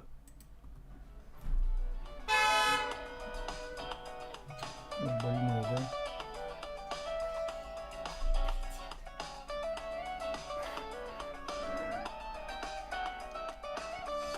да? Пишет нам Надежда. Прожили 20 лет, пошли в гости. Муж стал ухаживать там при мне за другой женщиной. В итоге скандал. Как это понимать? Ну, это значит, что он оправдывает свой эгоизм, свои негативные, грешные мысли и чувства. Вы прожили 20 лет, он стал ухаживать за другой. Ну что ж, дайте ему свободу, отпустите его, а сами возьмитесь за себя и капитально над собой поработайте. Обновите свое состояние, свой образ жизни, изменитесь, станьте лучше, чем вы есть. Миша пишет: спасибо, друг. Да, вообще с радостью. Вячеслав пишет: наверное, у большинства людей телевизионное образование в этом смысле, а это противоречит вашему учению. Муссируется порок? Нет? Да, идет война. Одни пропагандируют измены и предательство, другие за верность. Я за верность. Мы в дневном дозоре. Владимир пишет: мне дед так говорил: ешь пока естся, пей пока пьется, а то рад поесть, а не сможешь. Ну, надо есть, пить и с другими делиться. Весь вопрос, что вы кушаете и что пьете. Так, пишет нам Алсайн Фар. Что делать, когда долгое время любил девушку, и по итогу все пришло к тому, что меня стали игнорить, и мы перестали общаться? Как посоветуете поступить? Она имеет свободу выбора, ваша девушка. Отвечать вам взаимностью или нет. Но я бы не сказал, что вы любили ее. Это был период влюбленности. Любовь – это выбор. Поэтому сейчас, когда она стала вас игнорить, вы перестали общаться, пришло время дать ей свободу. Пусть она живет как хочет, а вы займитесь собой. Проведите работу над ошибками в отношениях с ней. Поставьте перед собой цель как человек, как личность, зарабатывать, работать, быть стабильным, надежным другом, верным союзником, партнером. Есть над чем поработать, чтобы стать мужчиной мечты. И чтобы она это заметила. А если, заметив, она не примет решение быть с вами, ваше счастье от вас не уйдет.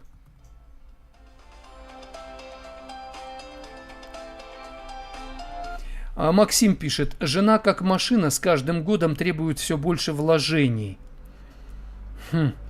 Жена — это не машина, Максим. Жена — это как природа, которая обновляется и бывает разной. Осень, точнее лето, осень, весна, зима, весна.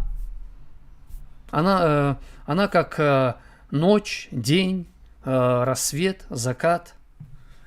Вот вы воспринимаете женщину как машину, а я воспринимаю ее вот так. Елена пишет: существует устойчивое мнение, что женщина выбирает, А если двое выбрали одного мужчину? Ну, что ж, тогда надо за свой выбор повоевать, но без фанатизма. Артем пишет: воспитывать после 17 лет можно, да или нет? Да всю жизнь надо себя воспитывать. Главное, Артем, если вы хотите кого-то воспитывать, воспитывайте себя. А человек, которого вы хотите воспитывать в таком возрасте уже, после 17, с ним надо договариваться по поводу воспитания. То есть стать для него тренером, если он хочет, чтобы вы были для него тренером. Леди Инред пишет: вы бог в психологии. Есть просто профессионалы, есть вот такие, мега-бог. Ну, я не бог, я человек. Я создан по образу, подобию Творца Всевышнего.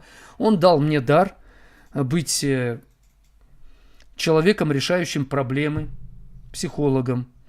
Это дар, да, божественный дар. Я им пользуюсь активно, и с вашей помощью развиваю этот дар максимально. Максим пишет: у меня в деревне собаки всегда жили на цепи.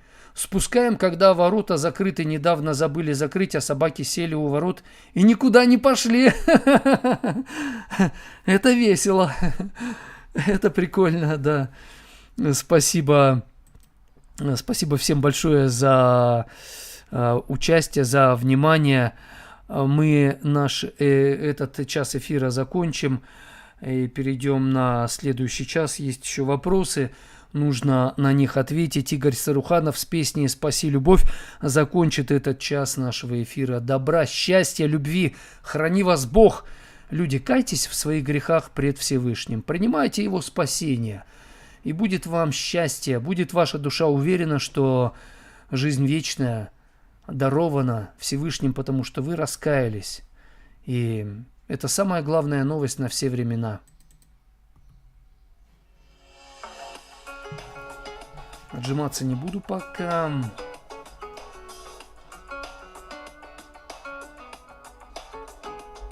Скажи, любовь, где ты живешь и маешься? Скажи, любовь, Где ты от нас скрываешься? маешься. Миллионы лет ты по земле скитаешься Мария, и всех спасаешь вновь. Скажи, любовь, спасибо за лайки. с чего ты начинаешься? Скажи, любовь, зачем ты так стараешься? И прямо в сердце ты стрелой вонзаешься, что закипает кровь. Скажи, любовь, Меня от искушения, спаси любовь от ложного влечения. спаси меня, любовь, От решения. Вот хорошие слова. Скажи, любовь, с чего ты так желаема?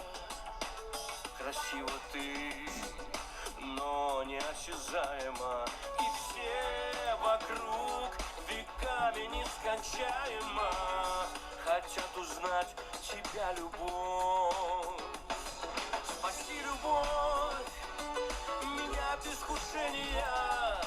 Спаси, любовь, от ложного влечения. Спаси меня, любовь, от согрешения. Скажи, любовь, куда ты удаляешься?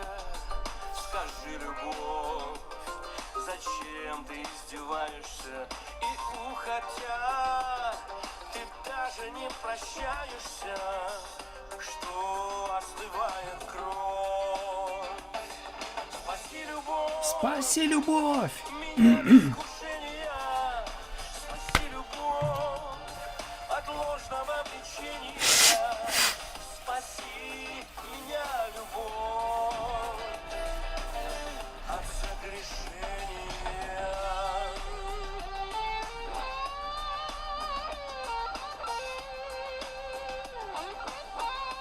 Lady in Red. Рад. Спаси,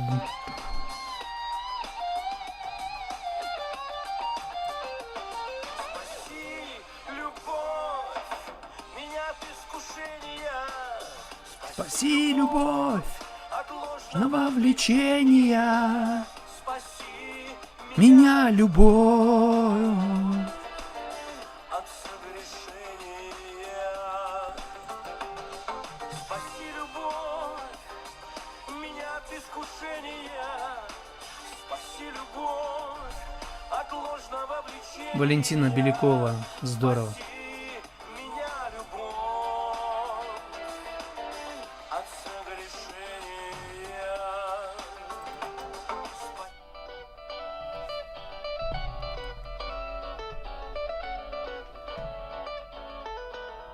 Прямой эфир, день добрый. Я ведущий Евгений Сарапулов. Мы продолжаем наш эфир.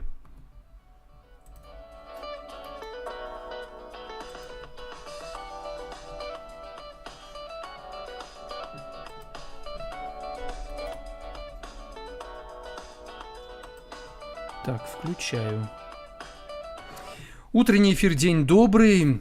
Тема об отношениях, любви, о свободе в отношениях и о том, как все-таки не попадать в неправильную зависимость от того, кого ты любишь. Потому что когда мы кого-то любим, мы можем стать зависимыми от его слабостей, потакать этим слабостям и в итоге своими руками разрушать ту настоящую любовь, которая нас способна соединить и помогать нам избавляться от наших слабостей.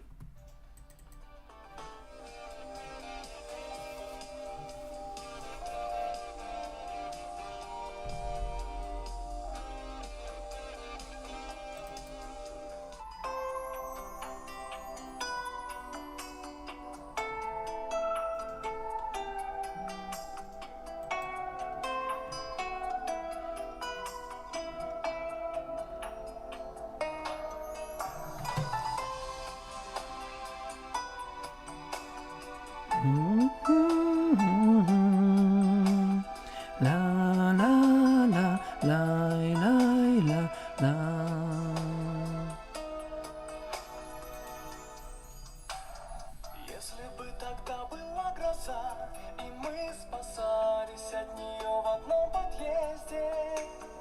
Если б я не отвела глаза и не торопилась так домой. Если бы. Если бы я в кино не опоздал, и мы с тобой в одном ряду сидели вместе.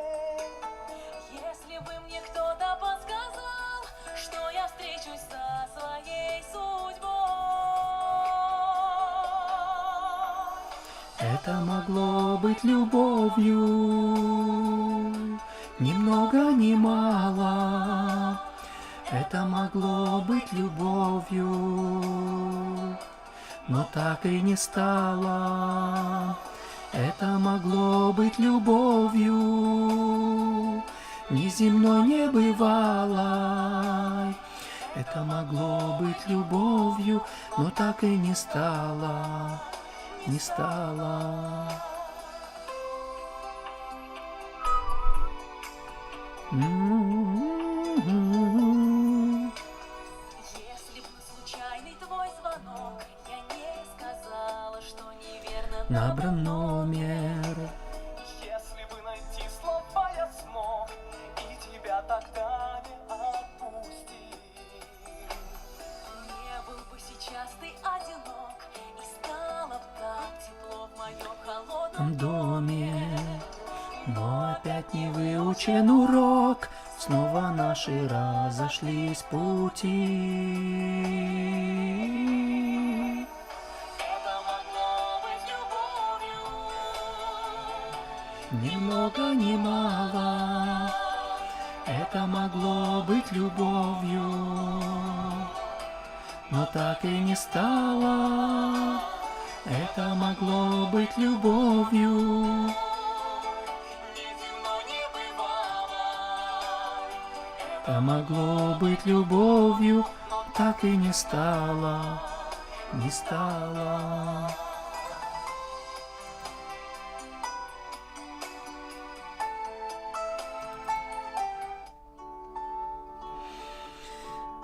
Ох, если бы. А любовь дает нам шанс, и не один раз. А у нас сообщение. Нина пишет. Вот у меня такие принципы, никогда не бегала за мужчинами и бегать не буду. Так они больше ценят, и поэтому мы прожили с мужем 45 лет, царство ему небесное. Вот это да. Алексей пишет. Любовь это когда ты готовишь котлетки не для себя, а потому что она захотела котлеток. Кто о чем? Алексей про котлетки.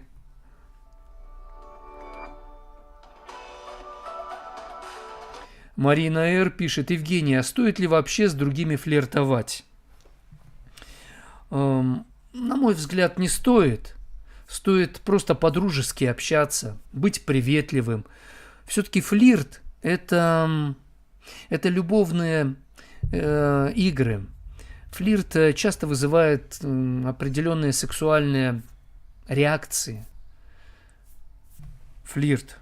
Он на то и флирт. Ируша пишет. Здравствуйте. О любви. Дума. Она может достаться кому-то другому. Разве любовь? Это похоже на жадность, ревность. Такие мысли могут привести к агрессии. Во-первых, любовь есть разная. Есть любовь вечная, она всегда была. Бог есть любовь. Есть любовь, это наши чувства. Любовь как выбор. Любовь как страсть. Любовь как влечение. Любовь как привычное, надежное отношение. Просто надо уметь отличать земную любовь от небесной. Любовь вечную от временной. Марина, точнее не Марина, а Татьяна пишет, а как дать понять мужчине, что я его уважаю, но не более того?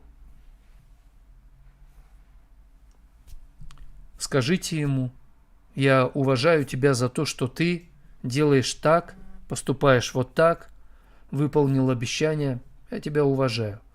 Но не пытайтесь ему понравиться. Когда вы будете ему говорить о своем уважении, говорите об этом как друг, а не как влюбленная в него женщина. Так будет работать ваше слово эффективнее. Наталья Герасимчук, здравствуйте. Ставим лайки, делимся трансляцией.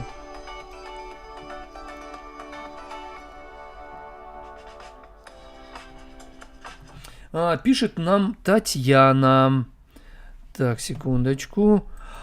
Так, Элеонора, точнее. Евгений, вы сегодня супермен. Такой сильный, энергичный. Браво. Но я почему-то переживаю за вас. Осторожнее, берегите себя. Элеонора, спасибо большое. Я стараюсь следить за собой, и у меня есть жена, дети тоже следят за мной, и вам я тоже даю право следить за мной. Но то, что я отжимаюсь, это физическая нагрузка, которая мне необходима.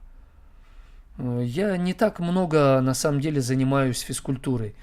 То есть, конечно, отжимание – это основной вид физической нагрузки, он такого щадящего рода.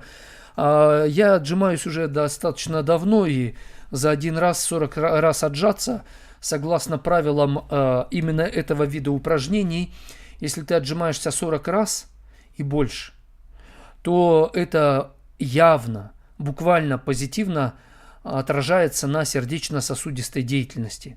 Но когда-то я начал отжиматься по 15-20 раз постепенно, да, примерно это было год назад, когда мне сделали операцию в марте, март, апрель, май. 3 месяца я практически никакой нагрузки не испытывал постепенно. И потом с июня начал уже там гирьки тягать по чуть-чуть, на руки давать нагрузку. И вот так вот. Сегодня я уже красавчик! С иронией о себе. Валентина пишет: доброе утро и все. Теперь-то утро будет доброе и у меня. Супруга вылечили от пневмонии, от аритмии, выписали из кардиологии. Товарищи, ура! Вот это да! Я поздравляю вас, Бог ей в помощь в укреплении ее состояния. Татьяна пишет: как дать понять мужчине, что... это я уже отвечал. Татьяна другая пишет: что вы подразумеваете под словом «любовь»? Любовь – это понятное и непонятное. Бог есть любовь, как я говорил. Любовь – это свобода, любовь – это выбор, любовь – это тренировка, любовь – это чувство, любовь – это страсть, любовь – это надежность, любовь – это правда, любовь – это верность, любовь – это искренность, любовь – это милосердие, любовь – это умение проявлять терпение, любовь – это совокупность, совершенство. Чуете тему? Марина пишет: а как избавиться от того, чтобы ему не писать, не звонить и забыть его? Он сказал, разошлись навсегда, значит, он никогда не любил? Я думаю, он любил, но он сбежал с уроков в школе жизни. Прогульщик. Если у вас были отношения, любовь пришла к нему, к вам, и она дала все необходимое, чтобы вы эти отношения укрепляли, развивали, делали лучше. Он просто двоечник. Но надо, чтобы он захотел учиться. Как? Вам самой надо ответить для себя на вопрос, что для вас любовь? И как учиться у любви? Конечно, бегать не надо, писать ему, звонить пока не надо. Если хотите это сделать, лучше ведите дневник записей. И там свои чувства выражайте на бумаге, она все стерпит, бумага. Запишитесь на консультацию ко мне, купите у меня курс по восстановлению отношений, чтобы научиться действовать правильно, а не просто как получится, как умеете. Марина Р. пишет: Евгений, выскажите уже свое мнение по семье и тусовкам с друзьями. У мужа и жены должны быть друзья. У мужа и жены должна быть своя какая-то вот своя жизнь, потому что это две личности. Семья – это не рабство одного другому подчинения. Это семейный союз, в котором вы соединяете усилия, чтобы быть в команде. Тусовки, друзья, если это вас развивает и в итоге делает крепче ваши семейные отношения, вашу команду, семью, это нормально. Лучше общие друзья, Ксюша Сибирячка пишет. Не обязательно. Да, общие друзья это хорошо, но и у мужа, и у жены могут быть свои друзья, не обязательно общие. Я вот совершенно не против, чтобы моя жена имела друзей, она имела. И в конечном итоге те друзья, которые были друзьями лично ее, вот, например, Алла из Израиля, она стала спустя годы другом нашей семьи. Значит, моя жена правильно с ней дружила, и Алла правильно дружила с моей женой. Вот, понимаете, да? Но я дал свободу своей жене. Да, дружи. Кто Алла? Я знал, что есть Алла из Израиля. Больше я ничего не знал. Еще знал, что она рок слушает. Да.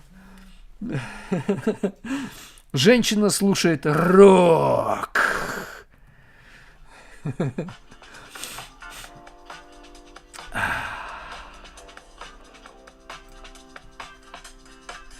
Для женщины, которая слушает рок, песня в исполнении Интарс Бусулис. Я тебя рисую.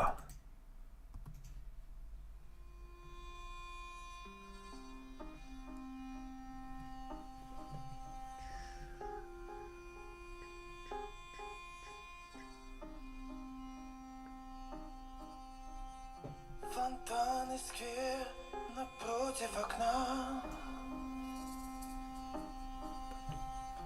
Ты вновь сюда приходишь одна. В окне будто в раме ты. Рисую я вновь тебя. рядом с тобой себя, что ты не была одна. Да-да-да-да. Я рисую, я тебя рисую, сидя у окна. Я тоскую по тебе, тоскую, если бы ты это только знать могла. Весь мой дом портретами увешан, без тебя теперь мне не прожить и дня. Смотришь ты то весело, то нежно, с каждого портрета смотришь на меня. Пусть образ твой хранят года, теперь со мной ты навсегда, навсегда.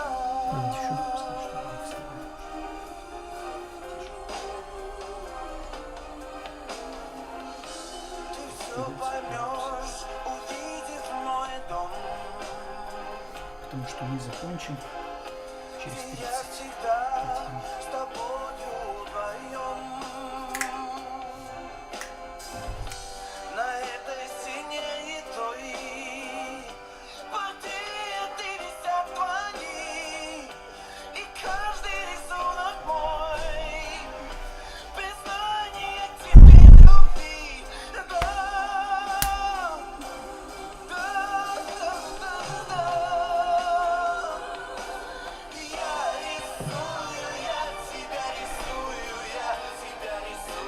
Сидя у окна.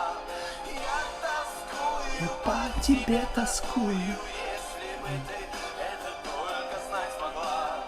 Весь мой дом портретами увешан, без тебя теперь мне не прожить и дня. Смотришь Женя Трофимов, Жека, здорово. Я рад тебя видеть. Очень. образ твой, Хранят года.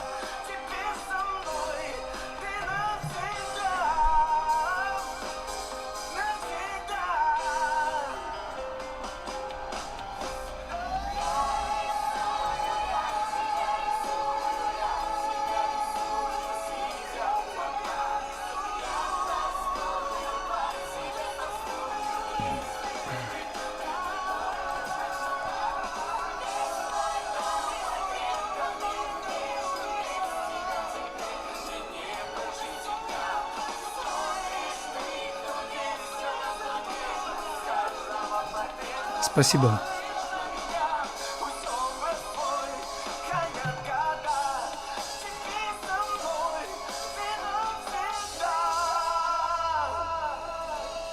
навсегда.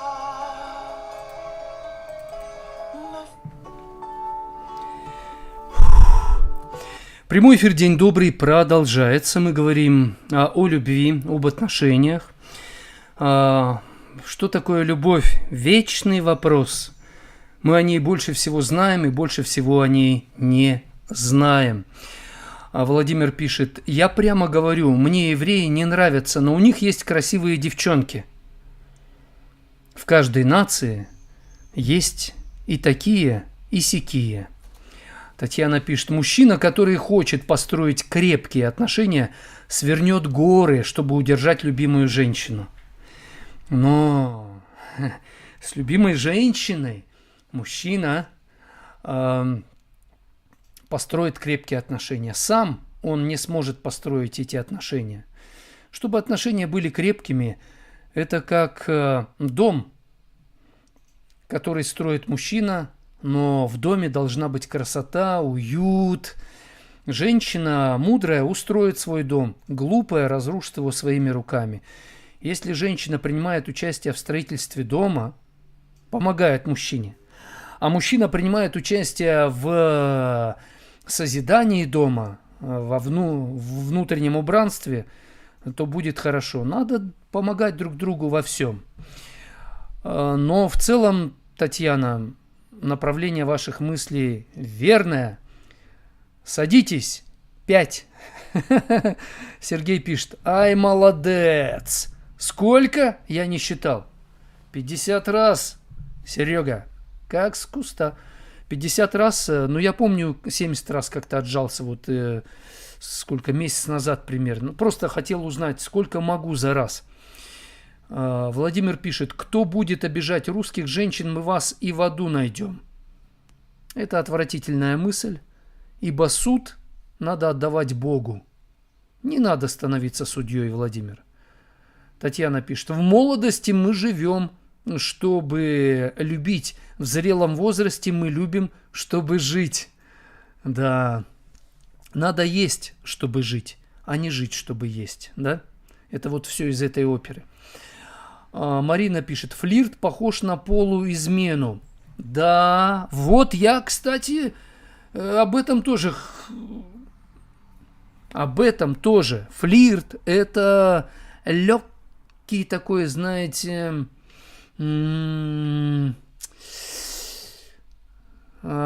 измена начинается с флирта. Не всегда, но флирт способен нас раскачать на измену.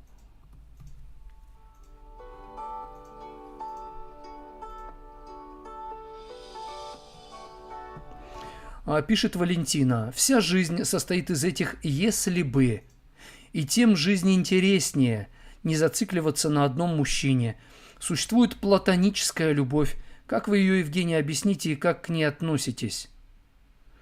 Ну, во-первых, одного мужчины и одной женщины друг для друга предостаточно. Потенциал мозга человека – бесконечность. Человек любой – это как Вселенная, это буквально. Поэтому с одним человеком на Земле жизни мало. Поэтому если вы ищете кого-то еще, а не учитесь быть верным одному, это значит, что вы не учитесь любить. Вы не принимаете факт. Вот факт, да, то есть мы – это космос, каждый человек, огромная Вселенная. Мы созданы по образу, подобию Творца. Он вне времени, он просто непознаваемый до конца. Но его интересно познавать. Вот так же и друг друга надо учиться познавать друг друга, как мужчину и женщину, как человека, как личность, как друзей, как союзников, партнеров, общие интересы, общие цели. Да полно повода, чтобы вместе друг с другом развивать отношения. Одни просто ищут повод изменить, а другие ищут повод укрепить верность свою. Вы на чьей стороне, Валентина? Как я отношусь к платонической любви? Да нормально, потому что платоническая любовь – это часть любви, которую нужно знать и правильно ее использовать. Клара написала: любовь не измеряется только любовью к мужчине. Любовь ко всему, что тебя окружает, и в первую очередь любовь к жизни, матери, детям. Да, по большому счету.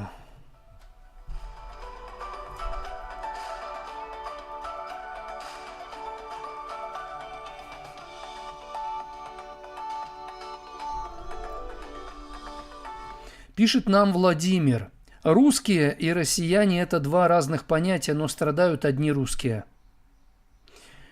Есть люди на планете Земля, и это самое главное. А уже национальность – это второстепенно, это дополнение. У нас одна планета, у нас один дом, у нас нет другого дома. Его еще не нашли. И поэтому надо к планете относиться как к своему дому.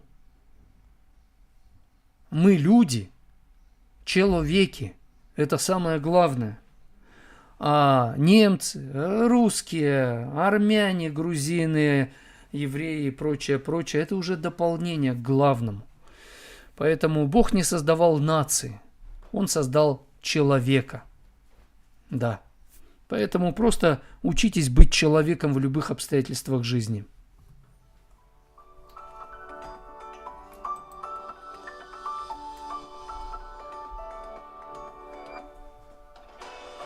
А теперь, мужчины, песня для вас от Варвары Висбор.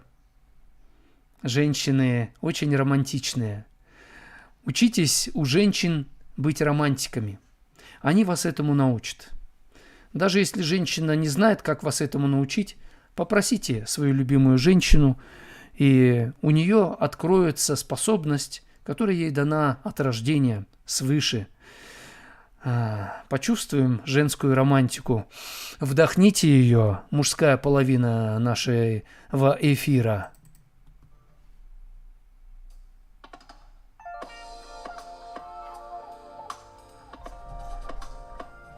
Я надеюсь, это та самая песня будет, кто скачал, может быть, не совсем то.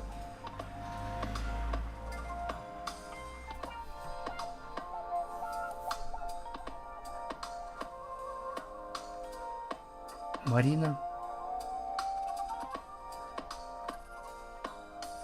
Ты мое дыхание, утро мое, ты раннее, ты солнце жгучее и дожди.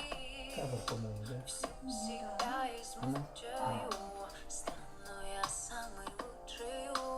По такому случаю ты подожди. По такому случаю ты подожди.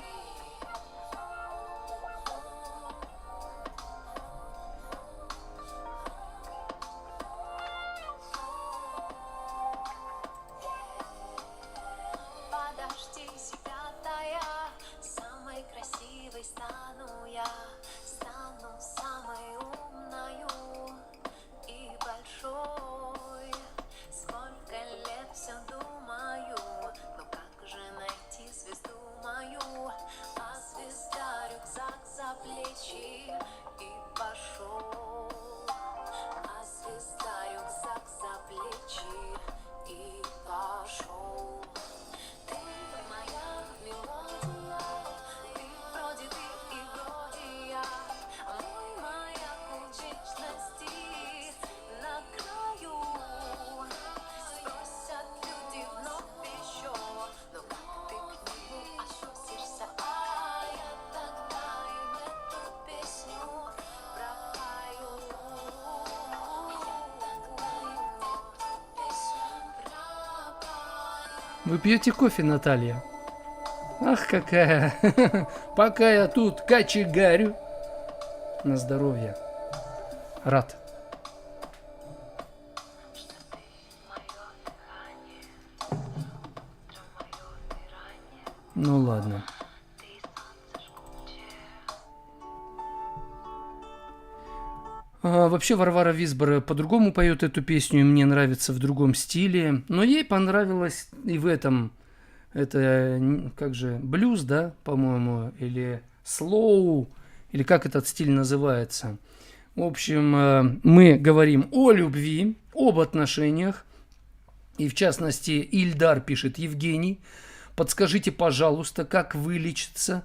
Я инвалид, у меня координация движения нарушена уже 11 лет. Я не медик, Ильдар. Но тут могу лишь сказать одно. Вы не инвалид в душе. У вас тело имеет аномалии. Как вылечиться? Может быть, вы не вылечитесь от своей инвалидности физически, но душой вы способны стать сильным, как, например, вот родился без рук Ник Вуйчич, да. Он стал настолько сильным душой, родившись без рук и без ног, он вдохновляет миллионы людей. Это просто невероятно. То, как он вдохновляет. Невероятно. Он говорит: я встречаю очень много людей с руками и с ногами без инвалидности и очень слабые духом, душой, и они в калеке в большей мере, чем я. Поэтому тут вопрос о том, как вам использовать тот потенциал, который у вас есть. То есть вам, наверное, думается, что если вы исцелитесь от инвалидности, вы станете полноценным. Но вам надо найти, ощутить, открыть свою полноценность в своей инвалидности. Я помню, читал историю о человеке, который выписал около 40 тысяч своих способностей. Это невероятно. Способности, возможности, ресурсы, которые у него были. Он попал в аварию один раз, его переломало, он там в инвалидном кресле оказался.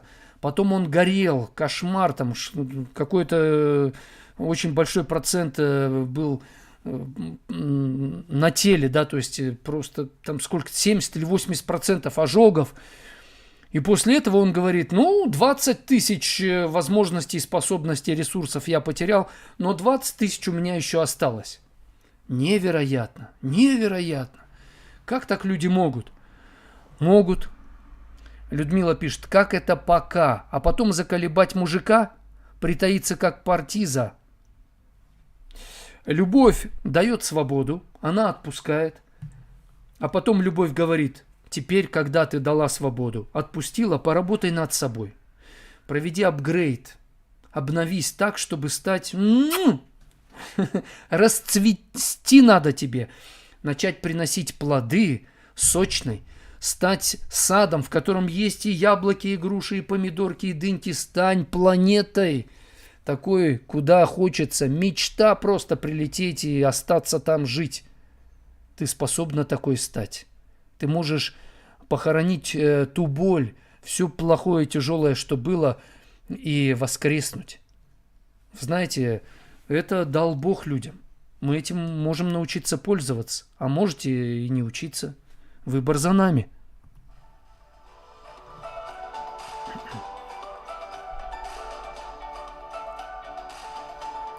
О, Сергей пишет. Шалом from Seattle. Спасибо большое, очень приятно, Сергей. Мы давнишние знакомые с Сергеем. Ксюша пишет. А есть друзья, которые нож в спину воткнут и сделают вид, что ты сам виноват. Врагу не пожелаю таких друзей. Как говорит моя свекровь, таких друзей за одно место и в музей. Надо понимать, что у каждого из нас есть слабости. Каждый из нас способен подвести других. Порой мы о своих слабостях даже не подозреваем. И есть у нас слабости, которые мы оправдываем. Друзья – это те, кто честно друг другу в этом признаются. Друзья знают слабые места друг друга. И поэтому они не рассчитывают абсолютно во всем друг на друга. Они знают, в чем на тебя можно рассчитывать, а в чем нет. Друзья – это по чесноку.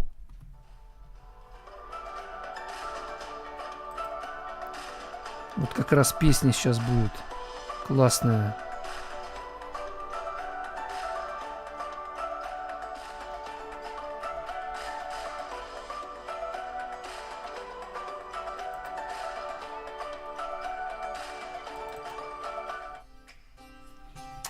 О дружбе песня. А после этого мы на финишную прямую выходим нашего эфира. А я пока еще разочек.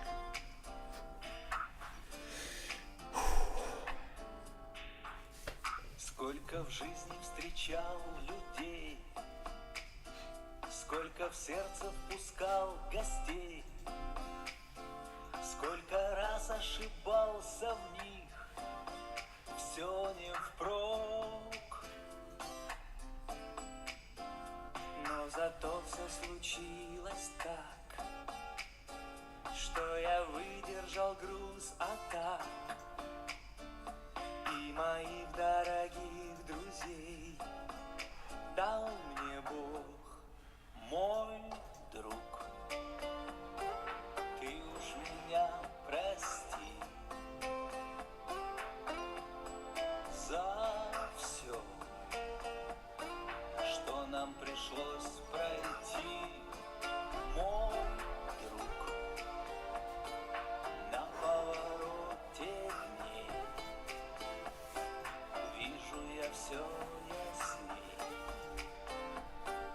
кто настоящий друг.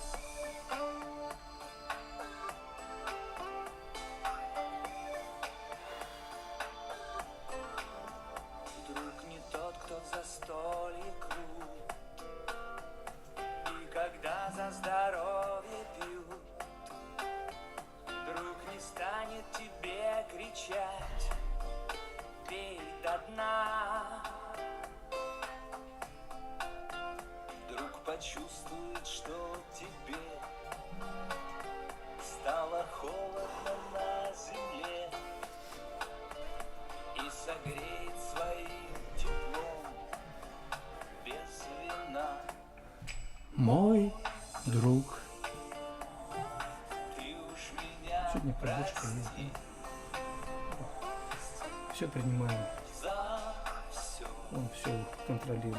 что нам пришлось А мы смиряемся и делаем свое дело. на повороте дней. Вижу я все ясней. Кто настоящий друг? Мой друг. Ты уж меня прости за все,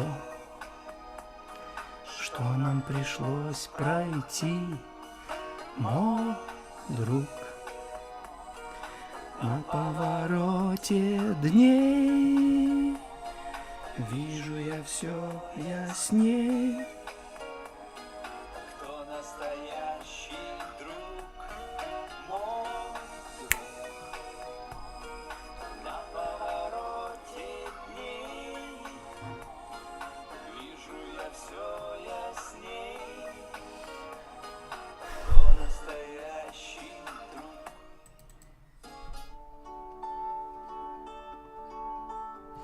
Прямой эфир, день добрый. Я ведущий Евгений Сарапулов, профессиональный психолог.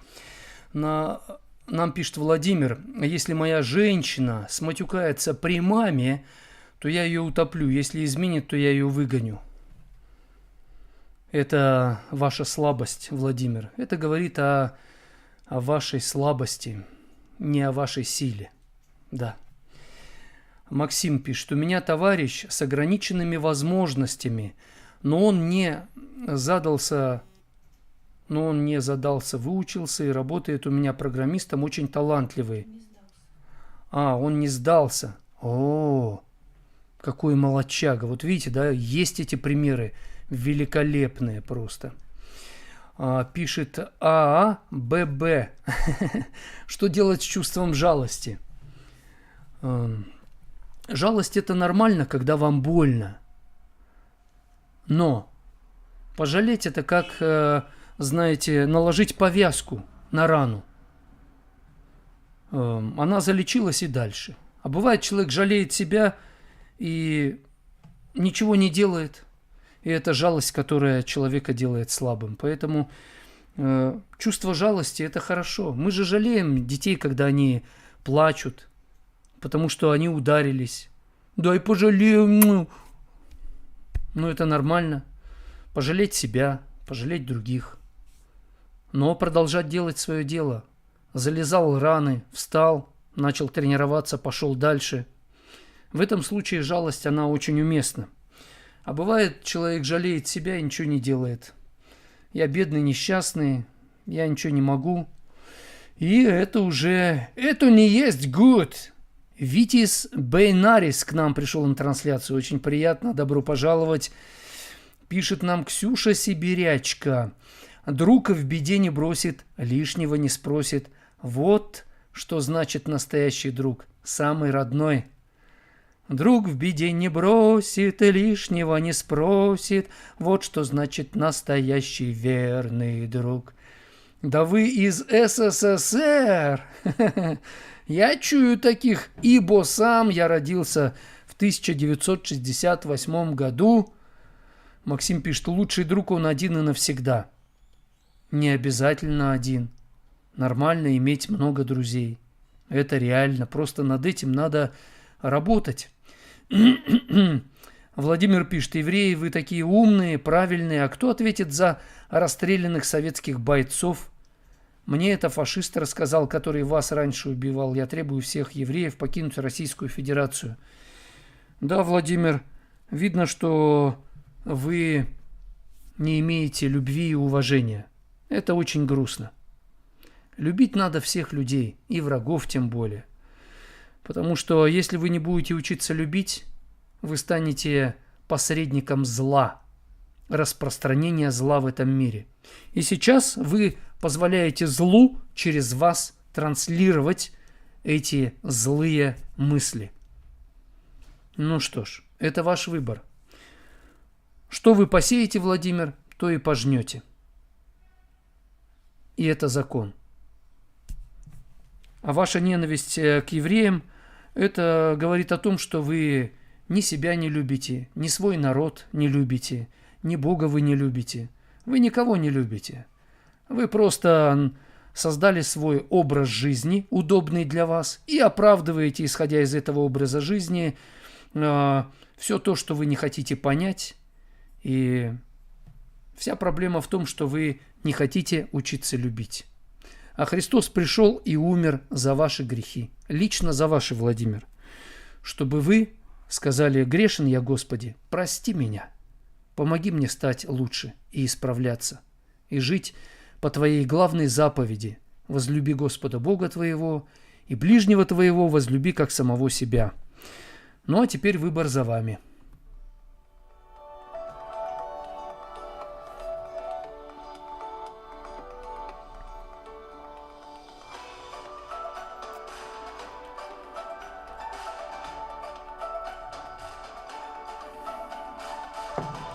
Василий Круглов с нами здоровается, очень приятно. Любовь отпускает, но при этом умеет подождать. Почему, отпуская, любовь оставляет шанс на воссоединение? Как вы думаете, почему? Почему любовь так отпускает? Казалось бы, да, если он предал, если натворил таких дел, что ой-ой-ой, любовь, да, она отпускает. Хочешь идти? Иди. Но она оставляет шанс на воссоединение. Любовь умеет долго терпеть, но она не терпит вечно. Это тоже надо понимать. Когда-то заканчивается терпение и долготерпение у любви. И человек, с ним происходит то, о чем рассказывал Христос притчу. 10 дев, 5 мудрых и 5 неразумных. Жених должен прийти. Все уснули. И вот когда он при дверях, проснулись все. У одних масло в светильниках оказалось, они зажгли светильники, а у других масла нет. Они такие: эй, дайте нам масло. А те, у кого масло есть в светильниках, говорят: нет, идите, у нас и так своего на свое похватило. Идите купите. Пока те пошли, покупали, пришли, а жених-то уже зашел, вошел, вышел, и уже его нет. Тю-тю, все. Закрыто. Уже все. Вот точно так же и любовь. Она умеет проявлять терпение и долготерпение. Но однажды, если ты этим шансом не воспользуешься, однажды закончится этот... и все. И уже не вернуть. Поэтому... Но вопрос остается вопросом. Почему любовь, давая нам свободу, отпуская нас, делай на все 4 стороны, иди, делай, что хочешь. Но она оставляет нам шанс на воссоединение. Почему любовь так поступает? Как вы думаете? Мой вопрос к вам. У нас остается где-то 8,5 минут до завершения трансляции.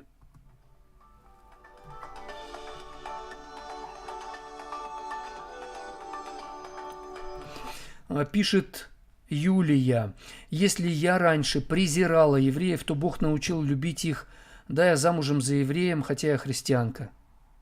Ну вот, спасибо. Лена пишет: почему богатые и успешные в основном служат злу? Потому что пока они делают деньги, деньги делают их. То есть богатство начинает ими управлять. Чтобы управлять богатством, надо иметь очень сильный характер, очень крепкий дух, потому что деньги – это огромная сила. Богатство – это огромная сила. Так же, как и знание – очень большая сила. Чтобы этой силой управлять, надо учиться любить. Надо иметь характер терпеливый, уметь смиряться. То есть без этого ты просто не сможешь управлять этой силой. Вот в чем проблема. Я с одним человеком сейчас работаю. Он, возможно, получит достаточно большие ресурсы. Но я вижу, как Бог с ним работает и учит его работать со своим характером, вырабатывает у него терпение, выдержку, умение не мстить, прощать, ну и прочее. Я ему говорю, вот в вас формируется этот характер, закаляется для того, чтобы, если Бог даст вам финансы, вы смогли этой огромной силой управлять, потому что власть, деньги – это огромная сила. И нужна особая сила небесного качества, чтобы управлять этой силой денег, силой власти. Спасибо большое всем, кто участвует в нашем эфире.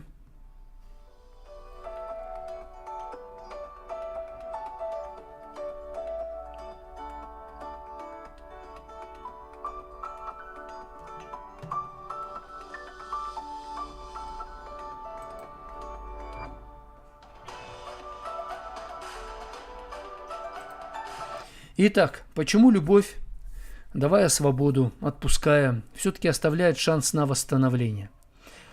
Потому что она понимает, сегодня ты не ведаешь, что творишь, но придет время, и тебя как бы осенит, ты уразумеешь, ты вдруг осознаешь, и тогда надо, чтобы у тебя был шанс. Любовь оставляет шанс, потому что многие из нас, большинство, не ведает, что творит. Это во-первых. Во-вторых, многие из нас просто не научены. И порой надо хлебнуть горя, съесть пуд соли, пройти испытания, чтобы наконец самому себе сказать: хватит уже. Надо учиться по-настоящему жить. Хватит обманывать себя, людей, оправдывать свои больные поступки, мысли и чувства. Пора уже по-настоящему, по-честному. И вот вдруг ты осознал, что захотел учиться. А любовь знала это. Она оставляла для тебя шанс. Вопрос в наших отношениях – это во времени. А сколько ждать? Месяц? Год? 10 лет? А жизнь-то идет.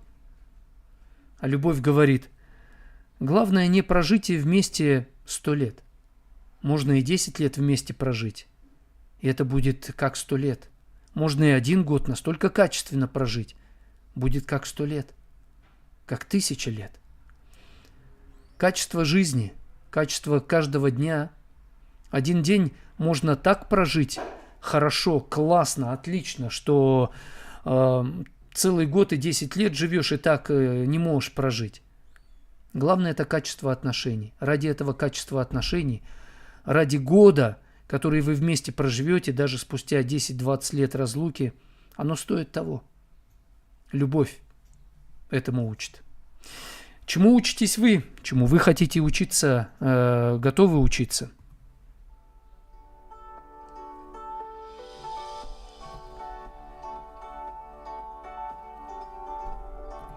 А Ксюша пишет: слово «любовь», дружба крепче. Любовь одна, боль от нее.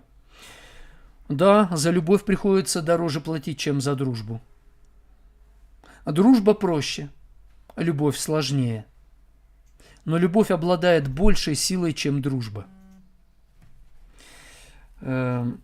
Юлия пишет: я поняла это, когда вероисповедание не имеет отношения, когда ты любишь человека, несмотря ни на что. Вроде бы вы правы, но в то же время нужно верить в одного Бога. И нужно все это... Любовь учит верить в этом смысле, чтобы у вас было единомыслие, единодушие. Например, Бог христиан, иудеев и мусульман – это единый Бог. Бог Авраама, Исаака и Иакова. Это Творец. Но иудеи, христиане, мусульмане по-разному стали интерпретировать, истолковывать заповеди, применять на практике. И поэтому... Но Бог-то один, как говорится, да, поэтому тут возникает вопрос, почему такие разные? Почему такие противоположные? Я считаю, что это зависит от состояния сердца человека. Если он честный, искренний, Бог искренне поступит. Если он лукавый, ищет оправдания своему образу жизни, своему поведению, оправданию.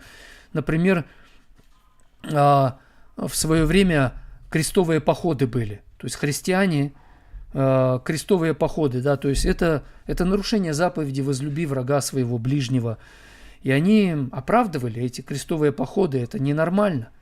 Есть мусульмане, которые оправдывают там, джихад, священную войну, убивать других, но написано «не убивай». Это написано. А если кто-то убивает, то это только те, кому Бог дает меч в руки. Это официальные силовые структуры. И то Бог с них тоже спрашивает, они тоже неправильно порой поступают. Поэтому мое пожелание вам в заключение: будьте искренние, честные с самими собой, с окружающими людьми, но особенно с Всевышним. Потому что с искренним он искренне поступает, с простым человеком просто, а с хитрым и лукавым он по лукавству его поступит. Добра вам, счастья, любви, не сдавайтесь за 5 минут до чуда. Завтра, в четверг, в первом часе мы поговорим о том, как любить себя, что это такое любовь к себе. Во втором часе, я надеюсь, будет мой папа. Мы поговорим с ним на тему, как разногласия могут повысить продуктивность. Храни вас Бог. До свидания. До завтра.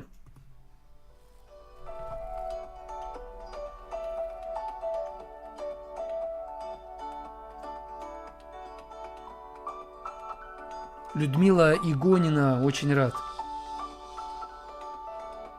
Владимир Зуев продолжает чихать. Душа болит у Владимира. Владимир, я вас не выгоняю из эфира, но готов вашу душу полечить. Если вы готовы, хотите полечиться. Специально для вас, Владимир, в первую очередь, песня в исполнении группы Комбо Бак.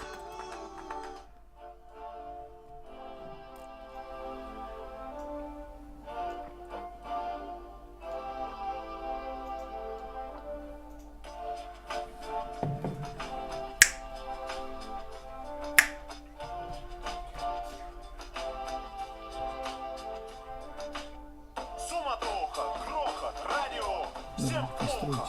Всюду слева. Человек окружен миражом. Мы играем теми картами, которые получили. Вот так распорядился. Невозможно принять этого потока гнилой информации, который враг отравляет. Отожмусь-ка я еще разочек. Все завернуто так, что не поймешь никак, кто тебе ближний, кто тебе враг. Говорит президент про кризис, финансовый кризис. Выключись. Без любви нам не выжить никак. Как моя среди многоплат, это так.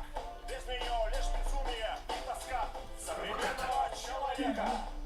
Даже самые лучшие качества без любви ничто, без любви, о. Даже если я скуплю все начисто, без любви все ничто. Даже самые лучшие качества без любви ничто, без любви, о. Даже если я скуплю все начисто, без любви все ничто. Я был обязанным и исполнительным. Без любви я стал раздражительным. Я был справедливым и строгим. Без любви я стал жестоким. Я был алчущий правды, братан. Без любви я стал критиком. Я был воспитанным, а не диким. Без любви я стал булликом. Он без любви сделал меня хитрым, чтобы поспевать за общим алгоритмом. И ловчиться, под себя погребсти. Он оказался сильнее совести. Он подсказал, что надо быть приветливым, улыбчивым, хорошим, вежливым, а стал лицемером. О, без любви, потому что даже самые Лучшие качества. без любви ничто, без любви, о. Даже если я скуплю все начисто, без любви все ничто.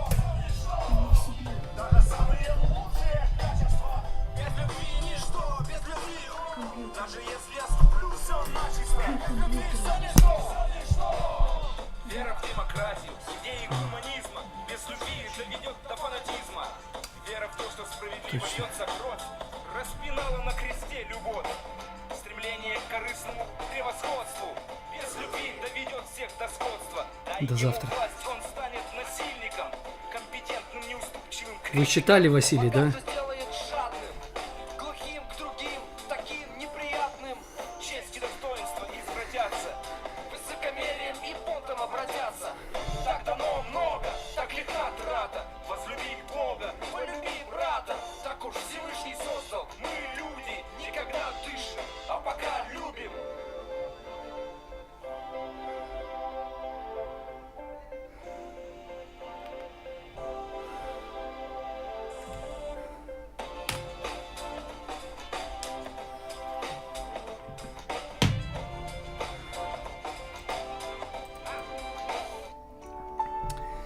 Так, ну все.